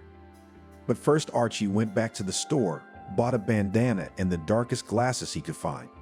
He didn't want Archie to be mistaken for his supposed brother. He flirted discreetly with a pretty seamstress named Lucy and learned that the owner of the silver Toyota was none other than the owner of the atelier. Why are you interested in him? The girl was a little surprised, and Archie wondered if she thought he was gay. No reason. Archie answered evasively. Your boss reminded me of someone I knew, and I thought it was him. It happens. Lucy smiled. She was a talkative person. Archie found out that the studio was his twin brother's family business and that the pretty lady with the tall hair was Joe's wife. A week later, Archie managed to catch up with his brother and meet him. There was no need to explain to Joe who he was. Mom couldn't do that. The brother muttered, but there was no confidence in his voice. Yeah, well, it's understandable, and you love Mom, Archie remarked. And you don't want a scandal in the family, really? And I don't suppose your father knows anything either. I've no idea. Shrugged his shoulders at a shocked Joe. Imagine how people will react when they find out that the mother of the owner of the best atelier in town gave up her child. Anyway, what do you want money for? Well, that's business talk, Archie said approvingly. Otherwise, the townspeople will find out about your mama. The first time, Joe had no problem with it, but the second time he said he didn't have any money to spare. But what you don't do for your mama, so if your brother took out a loan, stop it. That's what Catherine said. He's already given you enough money. I thought I loved the smart, talented guy, and I could not even think that he would become a blackmailer. And yet Catherine stayed with Archie, loving him as much as he loved her. They also had no one in this world but each other. Catherine cried, begged, persuaded to leave this terrible city. But Archie went to his brother a third time. I don't have $1 million. He cut him off. And no one else would approve a loan. Suppose so.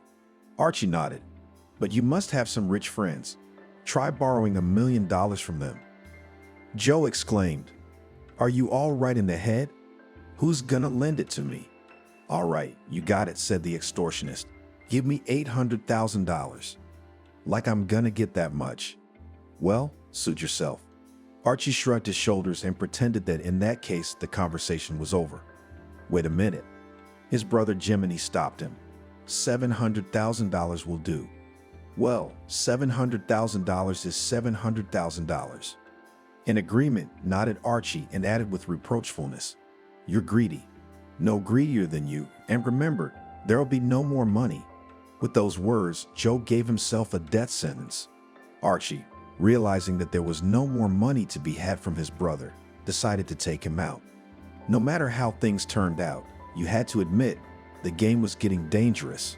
Stealing a gasoline truck was a matter of technique, as was causing an accident. Fleeing the scene, he abandoned the tanker a couple of kilometers away. You? Asked Catherine when she saw the news on the internet about the death of a well-known businessman in the city. What are you going to do now? Answered Archie with a question for a question. Are you going to turn me in? The next day, he and Catherine left for their hometown, and a year later Archie again gathered there, where his sworn enemies lived. But why? Catherine wondered. I have an idea. Archie grinned. I want to kidnap my nephew.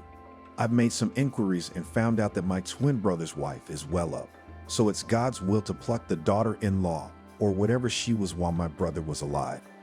Catherine didn't say anything. She would definitely go with Archie, but not to support his villainy. Catherine would try by all means to stop the man she loved, no matter what it cost her. They left and rented an apartment on the other side of town. One day, Archie and Catherine drive to the house where his twin brother's widow lived. There it was, said the lover, pointing to a handsome boy about 8 or 9 years old. Wow, how similar on Archie, thought Catherine. Although, what is surprising in it, as after all a native nephew. Ah, if only we had the same handsome boy Archie. Did not you feel sorry for him? She begged. Maybe I shouldn't. Do you realize that you are no longer just taking revenge, but... Shut up, woman. Archie said cheerfully, putting his arm around her. We'll be rich, we'll go far, far away, and then we'll have a baby boy just like you. Suddenly, the boy looked in their direction and rounded his eyes fearfully, and then he ran home. Archie. Catherine said. He recognized you. So what? Archie snorted. What would a kid think? That I'm his daddy. Yeah, and get scared and run away. She said skeptically. Let's get out of here and hurry up. Catherine, why are you so panicky? Everything is fine. But you're right. Let's get out of here, or God forbid they will visit my mother, and she will definitely guess who I am. Catherine and Archie had been arguing for 40 minutes, but they hadn't gotten anywhere. Catherine is gonna be fine. Her roommate convinced her. And I promise this is our last case. Ours. All right, mine. And then we'll go away and get married. The doorbell rang. Who the hell is that? Catherine was surprised. Who knows?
Archie had $800 million in his bank account, so the debt was safely paid off. I feel a little sorry for him, Casey admitted. If Betty hadn't given up on this area, he would have been a decent man. Well, now Betty has to answer to God, sighed Lily. Casey's former mother-in-law passed away a couple of days after she was hospitalized. Betty never found out that Joe's death was her fault. Let's not talk about the sad part, Lily said with a smile. Let's talk about the upcoming celebration. The others agreed. Woody and Jerry had proposed to their sweethearts on the same day. When Lily heard that her younger sister was also getting married, she said firmly, "You can think of me as a sentimental idiot who's seen too many comedies, but I want to get married on the same day. What makes you think I'm going to think you're a fool?" Casey smiled. "I've been thinking about it myself." The parents were excited about their daughter's fiancés, and the daughters looked like schoolgirls in love. The discussion of the wedding banquet, which was planned to be held in their favorite cafe and nowhere else, was coming to an end when Casey received a call from her son. "How are your negotiations?" Rocky asked sternly. "In progress." With a smile reported the mother. "And you'll be free soon? It's my last class. Can I pick you up?" "Can Jerry?" "That's what we'll ask." Casey answered, thinking for the umpteenth time how lucky she was. Her son had accepted his future stepfather, and he had grown attached to Rocky. What more could a woman who's getting married for the second time need? "Jerry, can you pick up Rocky today?" Casey asked.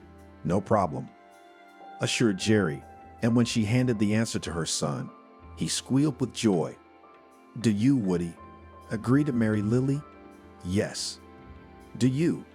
Now right this minute, the world is richer by two happy couples, thought Casey, and there are more couples in the courtyard, and that's wonderful, because it means there's love. Immersed in her thoughts, she didn't even hear the register. Darkness had always seemed to Angelica a living thing, and as long as she could remember, she knew that something lurked in it, waiting for the fateful moment, something that wanted to harm her. "You are quite big now," her mother said to her, putting her to bed for the night and carefully adjusting the blanket. "Don't you realize there's nothing there?" "It's all right here, silly," her mother said, tapping Angelica's forehead affectionately with her finger.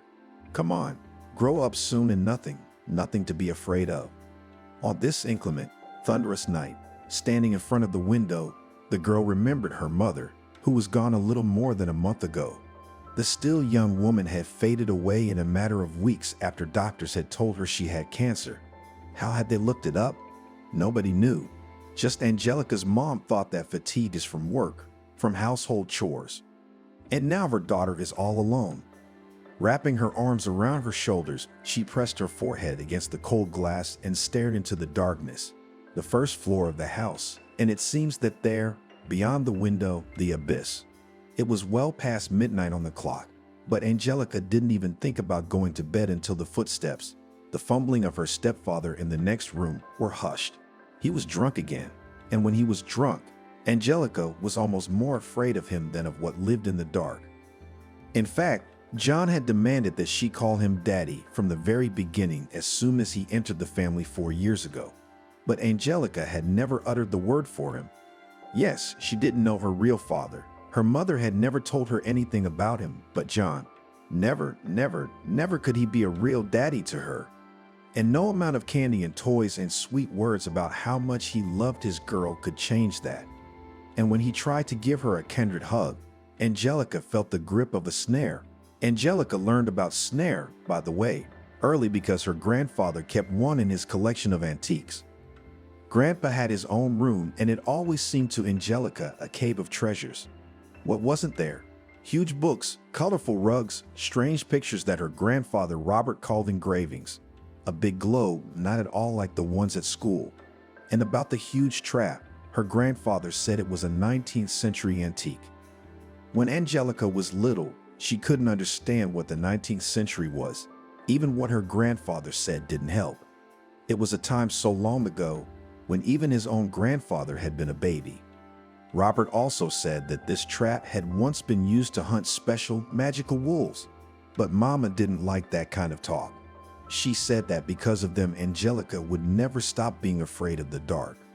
Mom sometimes even demanded to throw this thing away, saying that even though it lies on the shelf, but still somehow uncomfortable, the aura in the house is spoiled.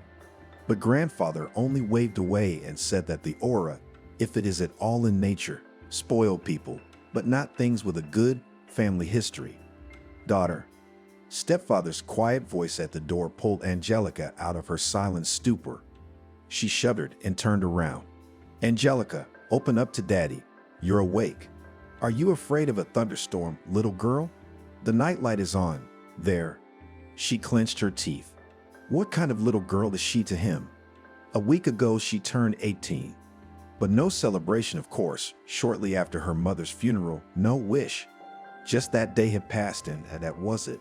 Her stepfather only got drunk in it again and kept repeating that time flies.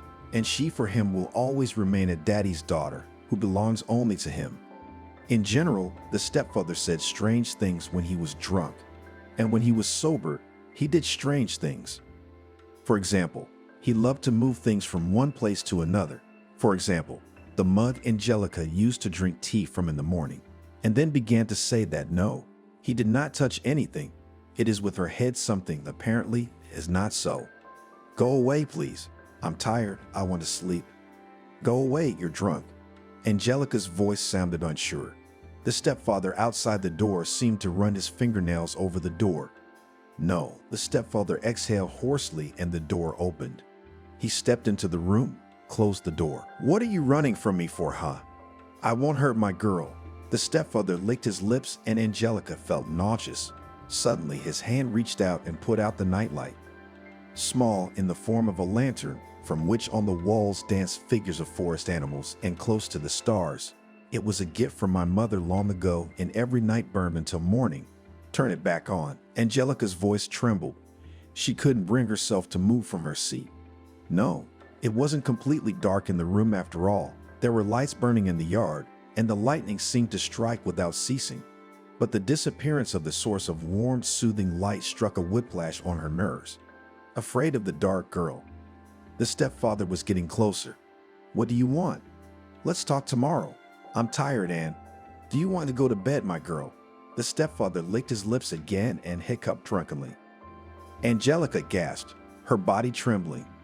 If now to rush forward and jump out into the hallway. You can wake grandfather. He will calm him down. Grandfather, though he was already 70, was not afraid of John and always protected his daughter and granddaughter from his drunken antics.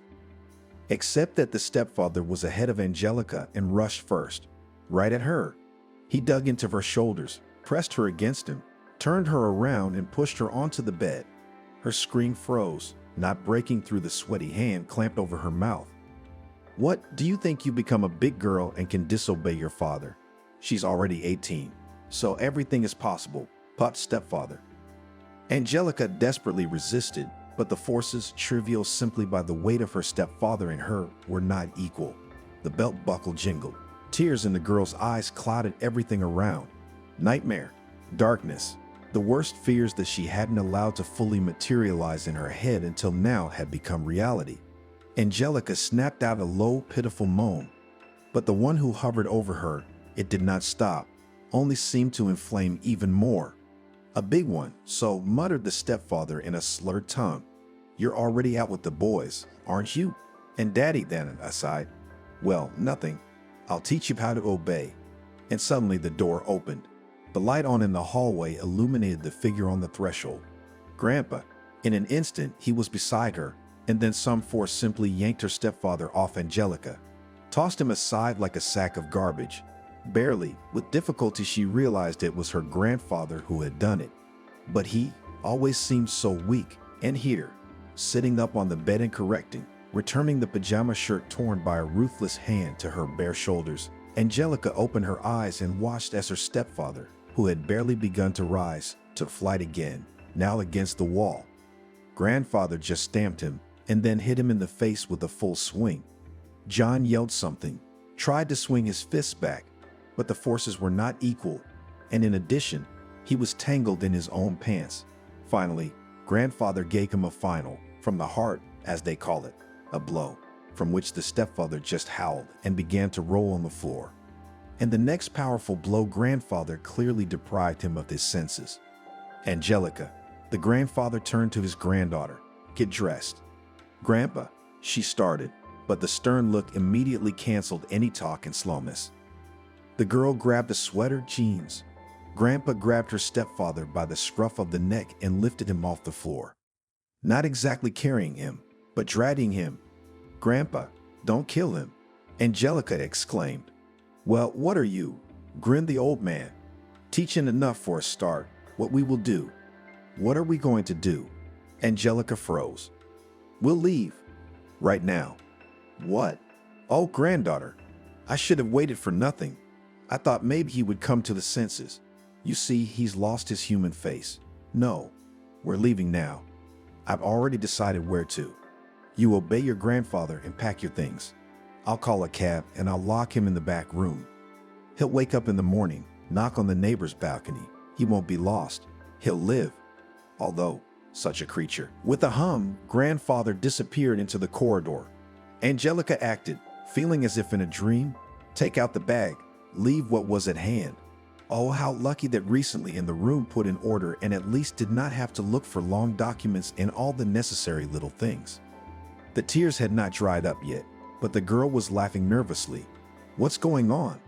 5 minutes ago, she was suffocating under the disgusting weight of someone else's body, and now she's packing. Where to? Why now? Anyway, she didn't want to stay in this house. Mommy, you're gone, the girl whispered and slammed the desk drawer shut, grabbing her mother's last but most precious box. It was an antique, carved thing, in which she kept memorable little things different, as she herself said. And when Angelica was just a little girl, she loved to play with them, going through them as if the contents of a treasure chest. Ready, dragonfly? Grandpa's back. Far away in the apartment, there were drunken shouts of her stepfather, who had apparently already come to his senses and was pounding on the door, locked in the room. Instead of answering, Angelica nodded. She went out into the corridor, then to the landing. Grandfather didn't lock the front door, just closed it.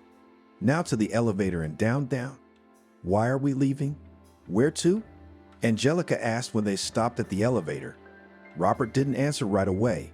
He opened his umbrella to hide himself and his granddaughter from the rain, then stretched out his hand and caught the cold stream of water in his hand and hummed, rubbing it between his fingers. He'd been thinking about it for a long time, about how it couldn't go on like this. Robert was silent when his daughter Celine decided to get back together with John. She decided, as she said herself, tired of being a woman alone. I brought up Angelica. She will be an adult soon. She will leave and what? I will be all alone then, she said indignantly and at the same time justifying herself. Yes, I made a mistake. I made a terrible mistake. My whole life was damaged. But what am I to do now? To be alone till death? Daddy, who needs me like this? There are so many young men, and here's a stranger's child, and even stranger, with strange things. No, John's not the best man in the world, but if he isn't, I'm afraid this is my last chance. Robert didn't argue. He kept the family together for so many years. I mean, he denied his daughter the right to a private life. Where with a kind word, and where with strictness, he had convinced her that Angelica's upbringing was her main task, her duty as a good mother. He thought, so really, it will be better. A small family lived, and as that, sometimes even like it seemed that they were happy. Angelica's mom was so young when her daughter was born, only 20 years old, and it was not a planned child. And the father of the daughter, it was possible to consider that there is no at all. That is, roughly speaking, biologically, of course, he existed. But in that murky, dirty, cruel story revealed enough burning truths that Selena refused any connection with this man. Only her father trusted the truth, and he, feeling immensely guilty for allowing what had happened, agreed with her. Although he sometimes realized that no, he could not have prevented it. To be more precise, he could have. If Selena had told him everything at once, instead of being alone with her misfortune. In general, the father-daughter bond could have broken, split like an iceberg under the impact of waves, but it was Angelica's appearance that became the saving glue for her. The baby gave them strength, gave their lives meaning. Angelica had been dusted off. No daycare why, when there's a grandfather who, possessing a sharp, developed mind, taught the little girl to count and write, looked after her, and along the way before he retired and after, generously spent on her most of his salary. She was his historian and culturologist, specializing in folklore, not that great. but with what the accountant received Selena for the needs of the family was enough. Angelica grew up a quiet, domestic child. She went to school, but she did not make many new friends. In general, with her and in the yard drove few people. Not because of her odd fear of the dark and a sensitive attitude to the fact that sometimes count the surrounding objects were so noticeable, no, about it only the closest knew. Simply Angelica was very timid, shy, did not show initiative in games, but she studied well. She obeyed her mother, and Mom was quite happy with that. She only sometimes regretted that there is no in her daughter a bright palette of emotions, that fire that happens in other children. But then every time mentally said to herself that even be happy about it should be. Maybe the daughter of her mistakes will not repeat. I wish Angelica never had to go through what she went through in her time. Grandfather Robert also saw how his granddaughter was growing up, but it did not bother him in the least, because he noticed something else. Angelica was so sensible and intelligent beyond her years. So what if she doesn't run around the yard with the other kids, but as Peanuts cracking tasks from math and physics textbooks, eagerly argues with him, an old man about the deep meanings of the legends of Eastern Europe, and by heart can retell the most important dates in the history of Constantinople, not forgetting all the names of important persons of that time.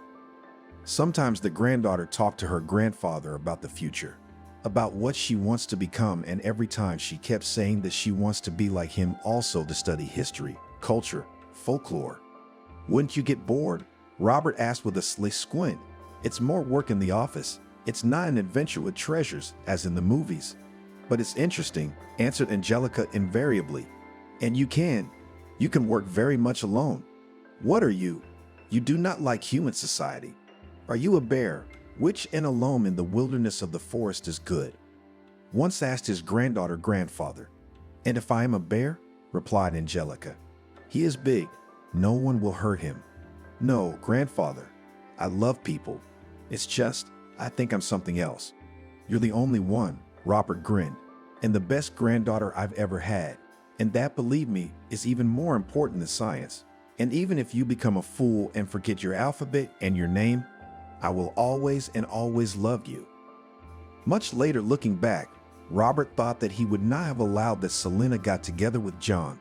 But as if an evil fate, then Robert spent almost 2 months in the hospital, first finding himself there with pneumonia, and then, on the eve of discharge, had a heart attack. And when he returned to the apartment, it turned out that Selena not only brought a man, but also had time to sign with him. And she was determined that this was her last chance at womanhood, and she demanded that John be registered in the apartment. She said that if she didn't, she'd leave. She'd pack up her things and her daughter, and she and her husband would leave. Robert, with a broken heart, agreed to everything, but he kept an eye on his son-in-law. Scolded him when he drank in the first years. John as if obeyed. He worked, however, in different places, then a loader, then a guard at the warehouse. But Selena blossomed with him. She started wearing makeup and dresses, cooked a delicious dinner for the return of the spouse because she worked near the house and had time to patronize. Selena never tired of talking about how happy she was. Robert, after his illness, when one led to the other, suddenly began to feel guilty. That because of the long-standing fatal disobedience of his daughter and a keen desire to take care of his granddaughter, condemned Selena to a lonely woman's life. Robert had repeatedly told John that he was a stranger here and had no right to bring up Angelica, in general should not get too close to her. What are you going to do to me, old man? John snapped at him. You yourself will fall apart soon. You don't get out of hospitals. Actually, that was only half true. Robert was really old. He tried to take care of his health. He was a head taller than his son-in-law, broader than him in the shoulders, and in principle, he never complained of feeling ill after he came out of the hospital. Robert always believed that men in their family were strong. His own great-grandfather had lived until he was 104 years old and had kept a large farm in the village until the last, commanding everyone so that even the mice went on a string. Robert did not run himself, ate without excesses. Morning began with exercise and even went to the gym, bought a subscription. Which, by the way, very funny, Selena. If you want your father to be an old man, then I'm sorry, my daughter, there will be no such thing. Yes, he's sick, like all people. but is that a reason to suddenly abandon yourself? Time passed, and one day Robert realized no. John was looking at Angelica for a reason. The bastard suddenly began to throw phrases that here she will be 18, will be a bride, will be a girl in the very juice, and it must, therefore, from the grooms to protect. Robert could not listen to how Selena takes these speeches as a joke, even happy that stepfather, you see, ready in advance to protect the honor of stepdaughter. When it became clear that Selena is sick, Robert suggested let's sell the apartment, start treatment. He also offered to sell his house in the village, but she was against it. No, I can't do that to Angelica. This is her future. She needs a good place to live. And me, I guess it's my time. I guess it's for the way I used to be. Robert felt like hitting her for the only time in his life, just to slap her so she'd come to her senses and stop talking nonsense, because he'd long ago decided for himself that what had happened wasn't Selena's fault. She was just too young. She didn't go to anyone for help. They could have just left, fled to the city, and then, after his daughter's death, the only reason Robert didn't collapse into the black abyss of despair was because he knew Angelica needed his help. He realized that with John further to live under the same roof they cannot. He was not ashamed to drink at home, and on all attempts to talk shouted that he was in grief and in general he was registered here. Robert decided to do otherwise, to move out, taking Angelica with him of course, and then already sell the apartment. Slowly began to learn everything, and the place where to leave, prepared. But here's how it all turned out, that I had to hurry. And now when they were standing at the entrance, all these events and decisions of the past flashed before their eyes. Grandpa, where are we going? Maybe we should go back in. Okay, Dragonfly, listen to me. Robert turned to his granddaughter and put his hand on her shoulder. I thought I'd tell you everything later. Well, as it is now, we can no longer live with this man. You yourself, a big girl, should realize what he's like. I'm an old man, of course, but I'll take care of you. There's a place where we can stay while we decide everything. We'll leave town. Grandpa, what about it? I have to prepare to enter next year. What about me? There's a library in town. Angelica did not realize that her thoughts were occupied with such trivial matters of the future, but they rose up in her mind like a barrier protecting her from the aftertaste of the attack. You will, Robert answered. The time is September. You'll have plenty of time to get ready for admission. I'm sorry, Dragonfly, he added more quietly. I should have taken you away earlier. The old fool. I kept thinking that I had to finish this and that. To hell with everything, just to keep you safe. It's not your fault, Grandpa. Angelica's voice trembled.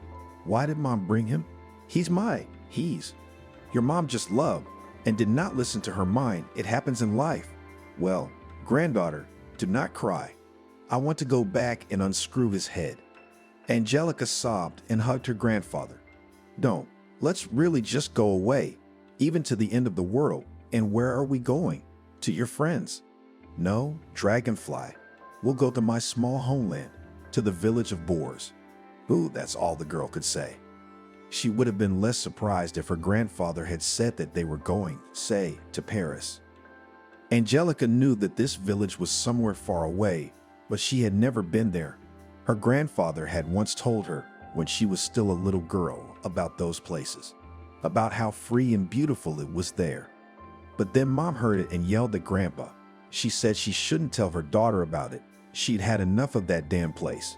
But it was such vague, ancient memories, and Angelica did not ask anything about it now. The abominable attack of her stepfather had put the girl into some sort of trance. She was now ready for anything, just to be away from here. Finally, a cab pulled up. The driver, a chatty and smiling guy who introduced himself as Vasily, loaded the passengers' things and under the story about what an unusual shift he had today, took them to the station. And the owner of the pug said to me, "Don't worry, we are calm today." What does he do when he's not calm? I do not envy her husband. Gilbert the guy, carefully taking a place in the parking lot. That's it, here we are. What time is the train there? We'll make it, answered Robert, counting out the bills with a bounty for the trip and for tea. Grandpa, have you bought tickets already? Angelica was surprised. No, but the nearest one is leaving. Robert glanced at his wristwatch. In 3 hours, if there are no tickets for it. Then we'll go next. Grandpa, will he? Will he be looking for us? Who knows? But don't be afraid, smiled the old man. I won't let him hurt you. Now let's get to the boars, rest, and slowly get on with our lives. Look, Dragonfly, there's a 24-hour buffet. What do you say about the pies? Unhealthy, fried, but tasty. I will, smiled Angelica. Luckily, the train tickets were available. Robert paid for a whole compartment at once so that not a single living soul would not interfere with the journey. Unfortunately, we don't have grilled chicken and boiled eggs, but there is a restaurant car, so we won't starve. Give me that bag, granddaughter. Careful, put it here. Something jingled in the bag. Robert carefully placed it. Angelica frowned. It felt like a box. Grandfather, is there a trap in there? Robert nodded. Grandpa, you told Mom you were going to throw it out. Yeah, that came out badly, but that memory is mine. That trap? What's that? Oh, Dragonfly? I'll tell you later, but for now, he doesn't ask for food and drink, and he won't jump out from under the shelf, won't bite, right? So forget him for now, forget him. Let's better make the bed and you go to sleep, or look, quite sleepy eyes. Angelica agreed. Now, under the measured clatter of wheels, when with every moment the train carried away farther and farther, she suddenly felt so tired. Still, however, wanted to wash to wipe with a washcloth all traces of touching stepfather, but now it was impossible and therefore could wait. Early in the morning, when the dawn was already dawning, Grandfather woke Angelica to admire the view outside the window. It was really a breathtaking sight. The train was rushing past the river, on a vast meadow in front of which cows were grazing. Summer was running, flying to the end, and the cattle were walking on the last succulent grasses. A little later, they took tea and breakfast was served by the conductor, and Angelica plunged into what she loved more than anything else in the world, Grandfather's story. He told her what they would soon pass by, and then the view of a half station or some village acquired a special, deep, and fascinating meaning. What are we going to do there, Grandfather? To live, granddaughter. We spent too long in the city, and you've never seen anything but it in your life. I have a house there. A real one? Angelica gasped. Well, not a toy, Robert grinned. It was built more than a century ago. It has a solid piece of land. True, almost everything stood unattended. What do you mean, almost? Well, there were people to keep an eye on things so they didn't fall apart. But all in all, we'll live in a wilderness, granddaughter. But believe me, that's what will do our hearts good now. The road took a long time. Sometimes we went out at small stations to stretch our legs. And also, Grandfather always bought something to fried seeds or homemade dry fish. Angelica tried it all with apprehension and even tears. Mom would not approve cooked by unknown person, unknown in what conditions. But Angelica also believed her favorite grandfather. Grandpa, well, what kind of village is this? Angelica said in surprise, diving out of the screen of the smartphone, in which she had been sitting for the last half an hour. Almost a city already. Yes, the boars have changed, but fortunately, civilization is slowly coming and the spirit of the old, as they call it, lives. And you, what are you? Quite urban at me. What else? Angelica shrugged her shoulders. Ed, that's what I mean. Consider, the real life has not seen. No, I should have been more determined and at least sometimes to bring you. Look, and would not have grown up such a boo. Sending her grandfather a smile that understood his joke, Angelica returned to the information she was studying. In general, it was very interesting. The first settlements on the place of Kabankiki appeared at least 400 years ago, and still in these parts remained a lot of architectural monuments of the 19th and even 18th centuries. The house of the merchant Volko, now turned into a museum, where the objects of old times and some archaeological finds were demonstrated. Not far from the village, the reserved territories began, and probably, as it was said in one of the articles, it was the proximity of truly untouched nature that explained the fact that the forests were not reserved, but the most ordinary, almost adjacent to the Kabankiki, were so unmodern. In other words, they were happy in the proper seasons with an abundance of berries and mushrooms, and there were also all sorts of animals, hares, martens, and even moose, and someone said wolves. In the latter, however, The journalist who wrote the article doubted very much and specified that wolves had not been officially seen in these parts for 100 years, so that all these stories were no more true than the rumors about werewolves that had been going around in Cabanchique for ages. "Grandpa, is there a fence at our house?" Angelica suddenly asked. "There is a good fence. It's good enough to keep out strange cattle. Are the doors and windows locked?" "Why do you ask, granddaughter? Are you afraid of robbers?" Playing mysteriously with his eyebrows, grandfather asked, and Angelica smiled involuntarily. "It's just that we will live alone. Don't be afraid. Outside bandits don't climb there. Thieves too in Cabanchique. There are no for about 30 years. Why? If you know too much, the Martins will take you to the forest." Grandfather said something incomprehensible and wagged his finger at his granddaughter. Angelica shrugged her shoulders and changed her occupation, though she had few people who could be called friends in the city, and it was necessary, of course, to inform them that she had left. At last the train stopped. The usual fuss began to take things, check that nothing had been forgotten and come back for what had been forgotten. Then we waited for the bus and, having mixed up a little, almost went in the opposite direction. In short, by the time we finally reached Cabanchique, Angelica felt tired. But of course she looked at the sides, at what opened her eyes. It was hard to say that it was a village if we were to be guided by a classical idea of it. Asphalted road, modern buildings, post office, stores. In the distance could be seen the roofs of solid such houses. Robert explained that it was squeezed into the territory of Cabanchique Cottage Village, like a cottage, but with a considerable number of such properties in which they live all year round. But soon all this was left aside. The air was fresh and possibly fragrant, filled with the aroma of meadow grasses. The wind carried the freshness of the river and the distant mooing of cows. Angelica suggested taking the cab when they first got off the bus, but Robert said it was ridiculous to walk 5 minutes. But it must have been half an hour, and with the way the luggage was dragging their hands, it seemed like an eternity. They passed all the houses in the village. Angelica felt strange, because they did not stare at them, but some of the old men suddenly began to say something to others at their appearance. Angelica suddenly thought about the fact that her grandfather never really told about his past life. That is, about the time before he moved to the city, and it now seemed strange. After all, with Robert, it seems, granddaughter about everything in the world could communicate.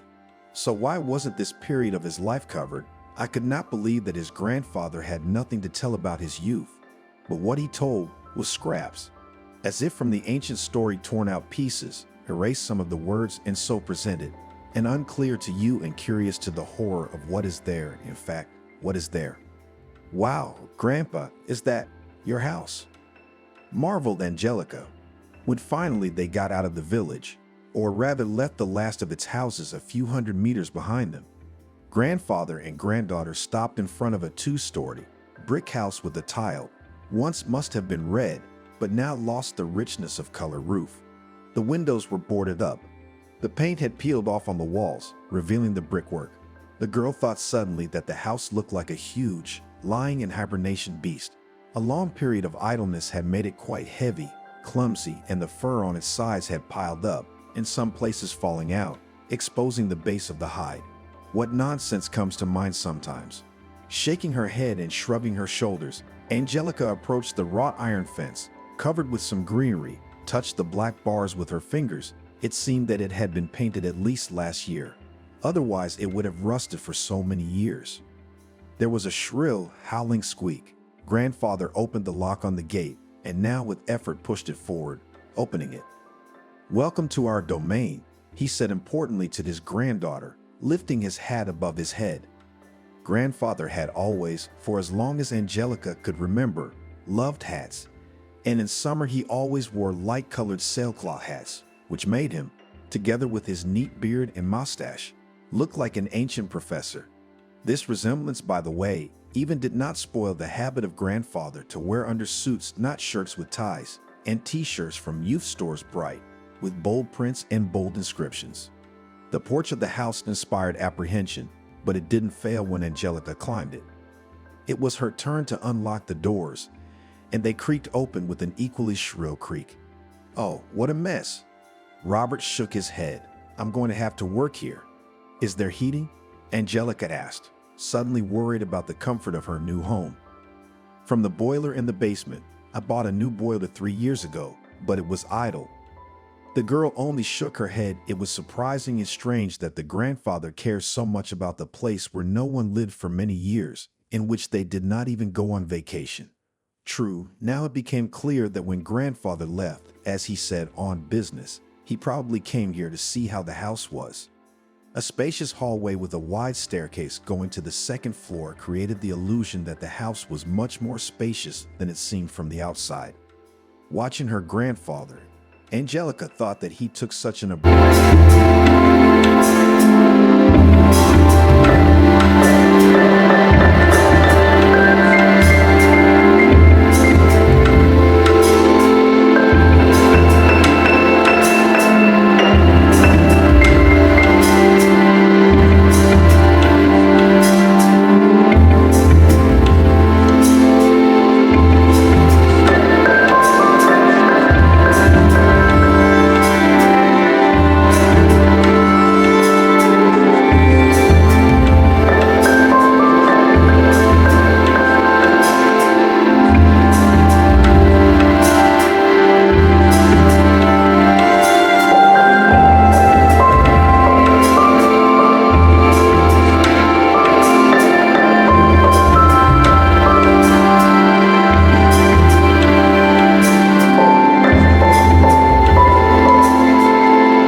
accompanied by rising clouds of dust, which had become white and beige from time, cloth covers.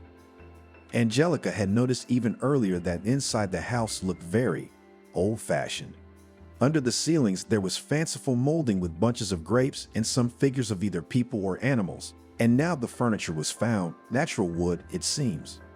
The girl ran her fingertips over the lacquered surface, sighed, unthinkable, and all this beauty was idle for years. She even felt sorry for the house. It was a strange thought, but Angelica thought that if it was not just a building, but a living being, it would probably be a shame for it to exist alone like this without owners. Is the fireplace real? I asked my grandfather, and he answered with a nod. Then we went to the second floor, where according to Robert there were living rooms, and a couple of guest rooms, and also a study. Well, let's take these, the old man decided, showing his granddaughter the 2 rooms next to each other. And although he said nothing, it seemed to her that her room had once belonged to a woman. It was indicated by the look of the bed. Its 4 posts were covered with carvings with floral ornaments, and there was a table with a triple mirror against the wall. The girl wrinkled her nose at the wallpaper, which must have come from the 50s, but in this room on the wall by the bed, it was literally falling off, and it was clumping up alarmingly. But since she was going to live here now, or rather live here for a while, she had to put up with everything. And to get used to it, Angelica decided to put some of her things in the room as soon as possible.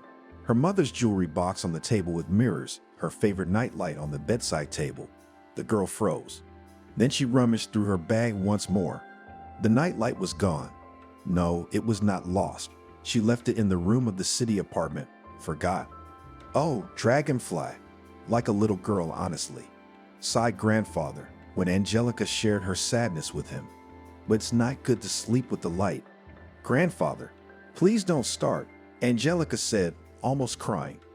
She herself realized how stupid it is, 18 years old already and afraid of the dark, but she couldn't help herself. I'm not swearing. Robert waved his hands. It's nothing like that. Before, in the old days, even adults were afraid of the dark. It was normal. Especially in villages like this one, he added more quietly, and then hugged his granddaughter. Well, keep the phone on at night. Put it on the nightstand. I'll look in the village shop tomorrow. Maybe they have lamps, or you could light a candle. No. Angelica calmed down and even smiled. I don't want a candle. What if there's a fire? And in the old days, how did they live with them, eh? And nothing did not burn everything and everywhere. So then, probably skillfully. That's right, Robert nodded. In the old days we lived without the internet, but in many ways we were smart, and in some ways we understood more than we do today. Well, now that we've looked around, granddaughter, let's walk back to the village and get something for dinner. I'd order sushi too. Grandpa added in a hooligan tone. but I'm afraid the delivery zone doesn't extend to the boars. You should get some rest, Grandpa. Angelica hated to be weak. After all, she's so young and Grandpa's old. Why don't I go? You just write down what to buy.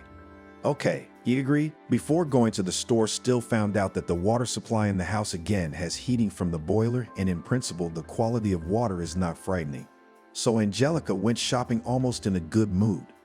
It was nice and strange at the same time to walk along the empty road, listening to the silence. No, of course, the silence was not absolute, but against the background of the city noise seemed just fantastic. As it turned out, there were several stores in Cabanchique, but Angelica was lucky to go straight to the largest one, where everything on the list was available, and also, to her delight, nightlights were available. Angelica chose the one in the shape of a bear in linden pink color. The saleswoman behind the counter did not interfere with questions, but still asked if it was true that Robert had returned. They said they saw him, walking towards the manor. Well, Angelica stretched out, not really knowing what to say. We won't be long. To rest? Fine, said the saleswoman and looked at her strangely. Give him a bow from us Sidorops, and tell him the walkers still live here too. And the stones remember. I will, Angelica rounded her eyes. She hadn't expected her grandfather to be such a famous person, but apparently just lived here his peers, and maybe he wrote them letters. Finally, loaded with bags, Angelica went outside. The sun was slipping towards sunset, having changed the gold of light to a soft crimson tone. The girl was suddenly touched by the thought that dusk would soon come. Surely she would make it back before they did. How annoyed she was with her own silly, groundless fears. The road home was winding ahead in a ribbon.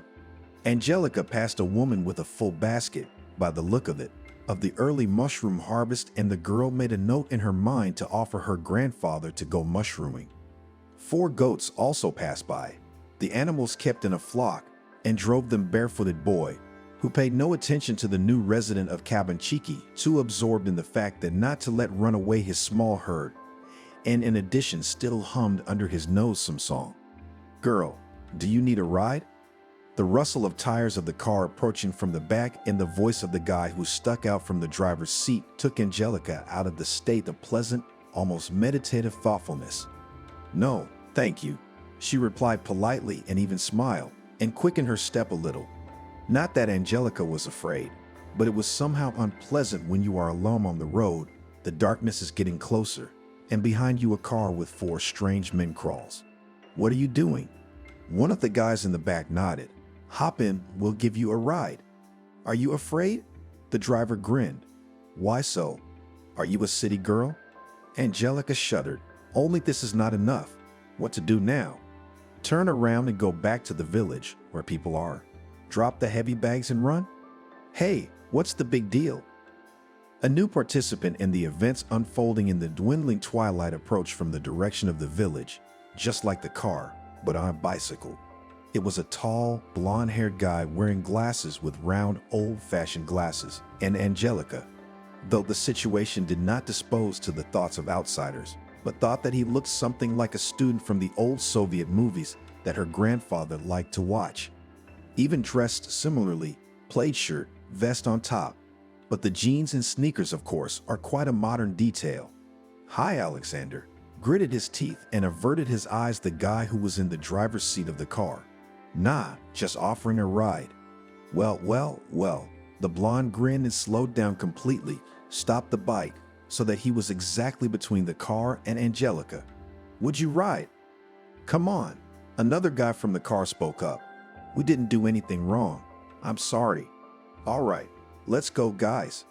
And the next moment, the driver hit the gas and the car sped forward, and there, a lot farther on, turned at a fork, now heading somewhere towards the city, like somewhere. Is everything all right? The blonde turned to Angelica. Thank you, she smiled. Yes, you saved me. No, he replied. It's Max and his friends, they're locals. Hooligans, of course, but generally harmless guys. But their company seems to have frightened you. If only a little. I really recently came here, only today. I came with my grandfather, completely dared to communicate with a stranger, Angelica, and waved her hand, pointing to their house. That's where we live. Oh, so Robert's back. the boy said thoughtfully and sent Angelica a very strange look. May I offer the chivalric services of a chaperone? We're kind of safe here in general, but still, I wouldn't want to interfere with your plans, Angelica said in a hurry and blushed embarrassed. You're not interfering because I'm just out for a walk, the blonde replied. I'll help with the bags at the same time. He patted the basket on the bike rack with his hand. Thank you, Angelica agreed, still embarrassed. If it really doesn't bother you. By the way, we haven't introduced ourselves. He held out his hand to her. Alexander. Angelica, answered the girl. The handshake was firm, and so they moved forward. They started talking, so about insignificant trifles, but by the time they reached the gate of the house, Angelica for some reason began to feel that she knew Alexander a long time ago. She opened the gate, expecting him to drive forward, but the guy stopped in front of them, unloaded the bags, returning them to the owner. Maybe, Angelica swallowed nervously. Would you come in to see us? You know, to say hello to Grandpa and have a cup of tea. Thanks, but no, I have to go, answered the guy and looked very strange again. Well, okay, shrugged Angelica. Bye then. See you later.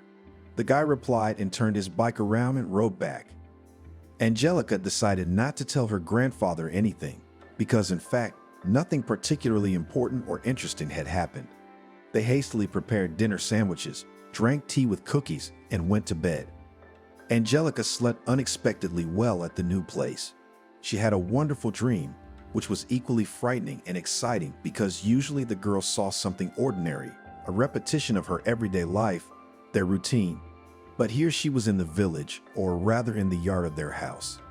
Late autumn was raining on the trees left rare, brown and dried, disturbing rustling leaves. Angelica stood in the yard, dressed only in a light dress, more suitable for the warm days of the passing summer. She stood and was afraid to turn to the house, because she knew inside none of the rooms no lights were on and something was watching her from the windows. Something big and evil. And then behind the gate, which opened by itself, as if under the hand of a ghost, there was a big dog. Black with silver fur, it grinned suddenly and Angelica realized it was not just a dog. There was something of a wolf in it. The beast was formidable, but the girl knew for sure he would not offend. And then what was in the house? A dirty fog crept onto the porch, and the sky darkened sharply, twitched with storm clouds, and the air smelled her proximity. But the wind also dryly drove the leaves, did not spill a drop. Angelica took a step forward, another, snapped at a run in terror, realizing that what is in the house is already reaching for her, is about to grab. She fell, pain hit her knees. She stretched her hands forward in despair and her fingers sank into the thick, warm fur, and her gaze met the yellow eyes of the dog, in the depths of which smoldered red coals. The beast radiated strength, aggression, and hunger, but it did not want to hurt her. Angelica somehow knew that he wanted to save her, except he couldn't. Please, it was the kind of dream where you scream, tearing your voice, but barely a whisper comes out. Let me in, the wolf answered, his voice somehow sounding like the roar of a beast, and a young man on a bicycle at the same time rang out right at the girl's head. I can't, said the wolf.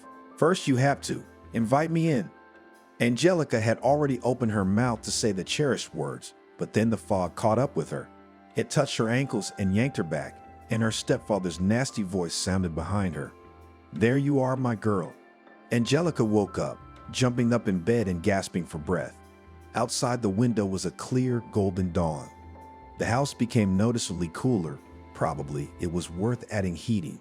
Pulling her knees to herself and wrapping her arms around them, the girl squeezed her eyes shut and shook her head, as if finally shaking off the dream.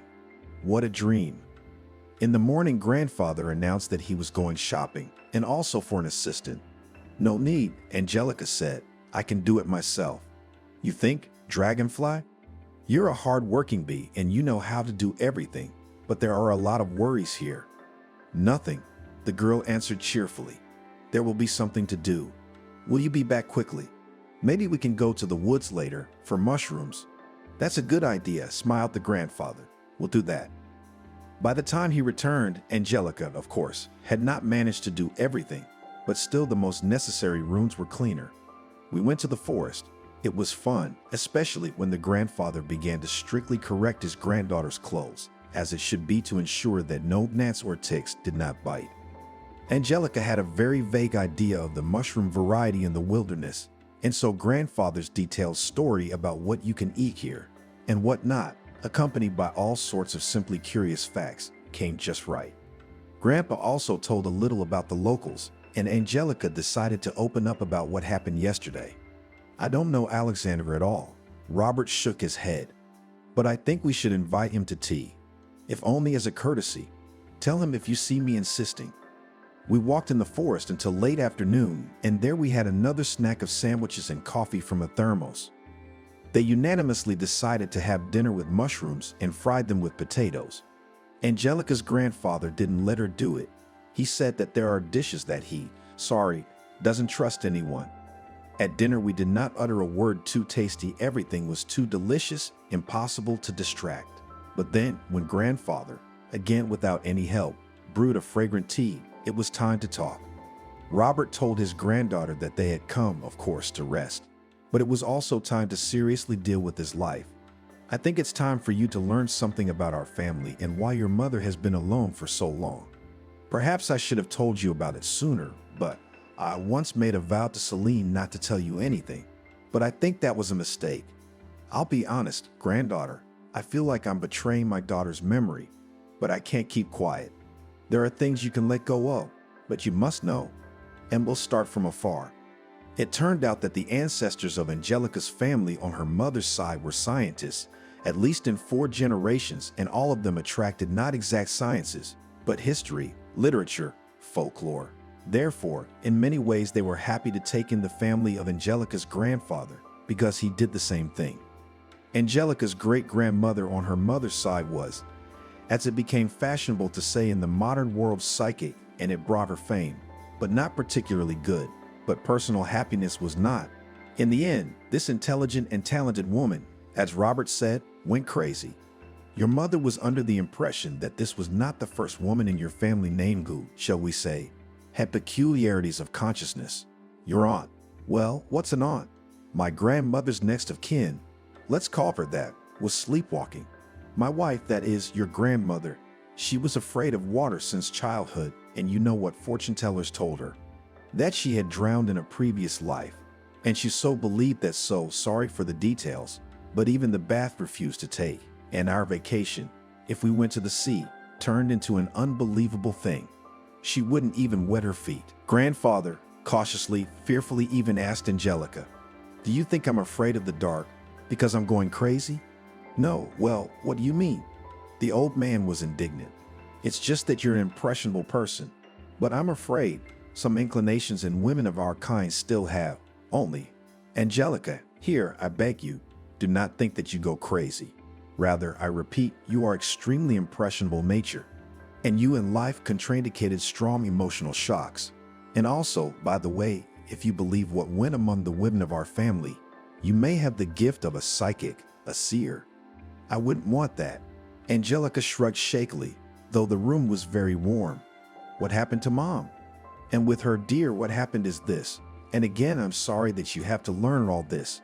Your mom fell in love with a man when she graduated. It was clearly a hopeless case, but she decided that he was a man destined by fate. I was ill with something like asthma at that time, and since I had the opportunity, I decided to move to the countryside to improve my health. At the same time, I began to teach the locals here. That is, there was a school here, everything. But I gave lessons, was, let's say, a tutor in history. I like to collect local folklore. I'd even thought at one time to find treasure, according to legends, buried here somewhere. And you can imagine, we found it. A pot with ancient coins. As I remember now, the reward was divided among everyone honestly. Oh, we had a week's walk then. Anyway, we came here. Selena was very sad that she left her beloved. But here's how it turned out. He was married and his wife was pregnant. So Selena decided to do the old-fashioned love spell, and she chose Alevtina as her assistant. We had such an old woman here, a mean one. She persuaded Selena to go to the forest at night, to the swamp, and there to do something dark. In general, when we returned to the city, the man himself began to run after Selena. I was worried about my daughter. Why did he change his mind about his love? And it turned out that he had a misfortune in the family. Wife lost a baby and doctors said that they will not have any more children. So he was probably looking for her replacement. Only the temper they had with Selena were not alike at all, and he began to swear at her often, offended. And then it turned out that he has another friend and here she is pregnant. Apparently, he was still when with his wife everything was fine, had an affair on the side. In general, he left my Selena. Oh, how many tears she shed for him. I thought that here, the next summer when we came here, then rest, fresh air will heal her. But I was wrong. Selena got it into her head that it was because of her sorcery that her wife lost her beloved child. I told her that this nonsense is rare, but she did not listen and kept saying that she would be punished for this. Karma would catch up with her. The time was not easy then, granddaughter. Not the heart of the 90s, of course, but in some places they were still on their feet. Bandits. Anyway, cottages were already being built in Kabankiki. Those who were richer were vacationing. And it so happened that my Selena started to go to the forest. The same Alevtina advised her, of course, not for free. Some rituals to remove the consequences of the spell. And one day Selena ran into bandits in the woods. They were having some kind of showdown. In general, it was a bad business, but it so happened that the leader liked her. He said he'd let her go as anyway, she had to lie down with him so he could pretend she wasn't there, so that he'd quiet his men who were afraid. She'd tell someone what she'd seen. Here, she went to this man for several days. More precisely, she ran away in the evenings and came back in the morning. She revealed herself to me when they were already back in town, and it became clear that she was expecting a child. That's how, granddaughter, you appeared. Angelica listened, and it seemed to her that grandfather, of course, about another person, because, well, it could not all relate to her favorite mother, to herself. But the realization that it was true and it was all about her family, still came over her. Robert paused and then, reading from his granddaughter's look that she understood everything, continued. He tried to find that man, but it turned out that the leader had run away. Someone had gotten into a fight, and he had to flee. And Celine told him not to look, not to anger. Angelica was tormented by ambivalent feelings that night. On the one hand, she realized how important it was to understand what was happening to her mother. But on the other hand, now she knew for sure that her life would never be the same again. And it seemed that now there was something in her that confused everything even more, pushing her somewhere forward, into the darkness. The next day, grandfather said that he would be very busy. He had to call his friends in the city, who promised to find a good realtor, and also to send some documents on the apartment to slowly start a big deal to sell it. Not now, of course, but later, when the inheritance will all work out. But we have to start now. And what should I do? Angelica sighed. Oh, dragonfly. Really like a little. Well, think of a case. There you can continue to clean the house, you can cook dinner. Robert curled his fingers, enumerating, but then, seeing the upset face of his granddaughter, decided to give another idea. Better yet, go to the library. It's a good one here. Here, now I'll write you a list of books to look at there. I'm thinking of writing a book on local folklore. So you, look and bring these. Such a case could not be called particularly exciting. But firstly, Angelica, it seemed much more interesting than sitting at home. And secondly, the girl mentally again scolded herself for the fact that even ranted. And so she decided to bring what her grandfather needed. And as soon as he came back, to do, in fact, lunch. The library turned out to be exactly as Angelica had expected, small but very cozy. The smell of books was joined by the scent of fresh wood, recently renovated. When she had finished with the formalities of signing in as a new reader, Angelica wandered among the shelves, stopping occasionally to take down a book, open it, and then put it back. She didn't feel like reading at all, so she decided to just quickly pick up whatever her grandfather had told her to bring. Ouch, said the girl when she pulled one of the books, but it did not yield. Then she pulled harder and the volume slipped off the shelf, and behind it was found a man. So it happened by chance that at the same time they wanted to take the same copy. Hello, said Angelica and smiled, because the other visitor in the empty library at that hour was Alexander.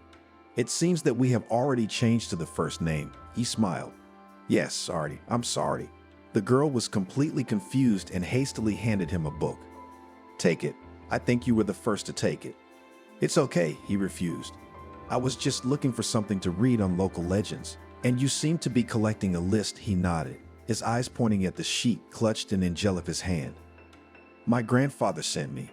And what do you need it for? For myself, for the book. Are you a historian too? Angelica was surprised. No, I'm a writer, and I'm working on something. I decided not to waste time while I'm resting here. Maybe. Can you recommend some literature? I'm looking for a werewolf book. That's for Grandpa, Angelica answered immediately. I don't read that kind of stuff. I don't like horror stories. Oh, you're missing a lot, Alexander winked. It is natural in human nature to strive for safe fear, and that's what we experience when we read appropriate literature or watch movies. No, confidently continued to refuse Angelica. I somehow and in life, she awkwardly coughed. By the way, and maybe, really, on Tito has come over. Maybe, the guy seemed to answer simply, but there was something infinitely stubborn in his voice, as if he was never going to come to visit. But he did come. That same day, he showed up at 7 o'clock in the evening with a bouquet of flowers and a cake. Oh, this is unnecessary, Angelica said embarrassedly, taking the bouquet. Oh, what do you think? Alexander jokingly replied, going into the house. I brought the cake just in case. What if you are a terrible cook? Winked at the girl. Angelica almost choked with indignation, but then, appreciating the impertinent joke, grinned. I do serve a birch bark pie to harmful guests, but such pretty blondes can count on something better. Grandpa greeted the guests friendly, but without any jokes. They sat down to drink tea and the conversation began. It turned out that Alexander came to Cabanchichi to rest from the bustle of the city and at the same time in such favorable, inspiring conditions to work on some of his literary projects. He was 24 years old. He had recently graduated from the Faculty of Philology and was going to devote his life to literature, not only as a writer, but also as an editor, and the guy planned to work in a publishing house. Alexander generously told about himself, except for his family. He got off with general phrases about the fact that his father and mother are no longer in the world, and naturally, after this, neither Angelica nor Robert did not begin to ask about anything else. And then, somehow so imperceptibly, it turned out that Alexander and Angelica began to see each other more and more often. They were, in fact, meetings of friends. It turned out that Alexander knew only a little less about the local area than Grandpa Robert. Alexander showed Angelica an amazingly beautiful forest lake, and although now it was completely out of season, but from his words she easily and vividly imagined how in early summer it is covered with lily flowers. The guy invited her to go down into a small cave. Even more likely it was a grotto, but Angelica flatly refused and panicked, and he also did not hide the fact that she tries not to go out after sunset. And one day he asked her directly, "Are you afraid of the dark? Why do you say that?" Angelica answered as if indifferently, but her heart froze, because it seemed to her just nightmarish if the guy she had already begun to like so much and with whom she spent more time than with any man she had ever known before, found out about such a stupid, just shameful fear of her. It was just a thought. Angelica snorted indignantly and hurried to change the subject. But gradually their meetings began to take on a slightly different character than it could be with friends. Alexander began to look for opportunities to touch her more often. Angelica, without understanding why, but avoided it, somehow shrunk into a lump ball. And once when he saw her off and parted already on the porch of her house, Alexander reached for her face, fingertips outlined her cheekbone and went down to her chin. He said nothing, but came closer. "No," the girl exclaimed and turned away abruptly. Her head was pulled into her shoulders, her palms pressed into the shoulders, pushing away. Angelica did not know that in those moments Alexander managed to read in her eyes fear mixed with disgust, and he realized that these feelings did not apply to him, and he wanted to tear to shreds the one who dared to hurt the one who became indifferent to him. Alexander swore to himself that he would not hesitate to find out who Angelica had met before, and then he would find out who treated her unworthily. But right now he pretended that everything was fine, and simply, as if nothing had happened, to say goodbye, left. One day, the girl came home from the store and, sorting out her purchases, began to recount to her grandfather the conversation she had with the saleswoman. It was an ordinary, in fact, meaningless chatter until Angelica mentioned that according to the sales clerk, Alexander really liked to vacation here. Just a few years ago came with his father, Billy. What? Grandpa asked the question so sharply and in such a tone that Angelica jumped and almost dropped the carton of eggs, which she was going to put in the refrigerator. Well, I told you that Alexander is here with his father. Say his last name again. You said Billy. Yes, nodded the girl, not understanding at all what the matter was. You mustn't see him again, Robert said and sat down on a chair, putting his hand to his chest. He was having trouble breathing. Oh, that's it, the creature. Grandfather. Angelica was frightened on several occasions at once, both that her grandfather was ill and that he had reacted in such a way to the mere mention of Father Alexander's name. Are you sick, doctor? No, granddaughter. The old man wrinkled his nose. Everything is fine. No need for a doctor. I'm not quite decrepit yet. And as for that young man, you mustn't see him again, do you hear? But Angelique blinked a lot. Why? Robert looked at his granddaughter carefully. He shook his head. Sweetheart, just trust me. It's better this way. But we have, began Angelica suddenly. We are with him. He called me. On a date. What? Grandpa started to get up, but then he sat back down. That's it. No, it's impossible. But why? Did he do something wrong? Why are you forbidding me like a little girl? I'm an adult and I can do what I want. No, as long as I'm alive, you can't see him. Barry's son can't be a good man. So this is about his father. Angelica finally figured it out. Did you two know each other? Robert got up at last.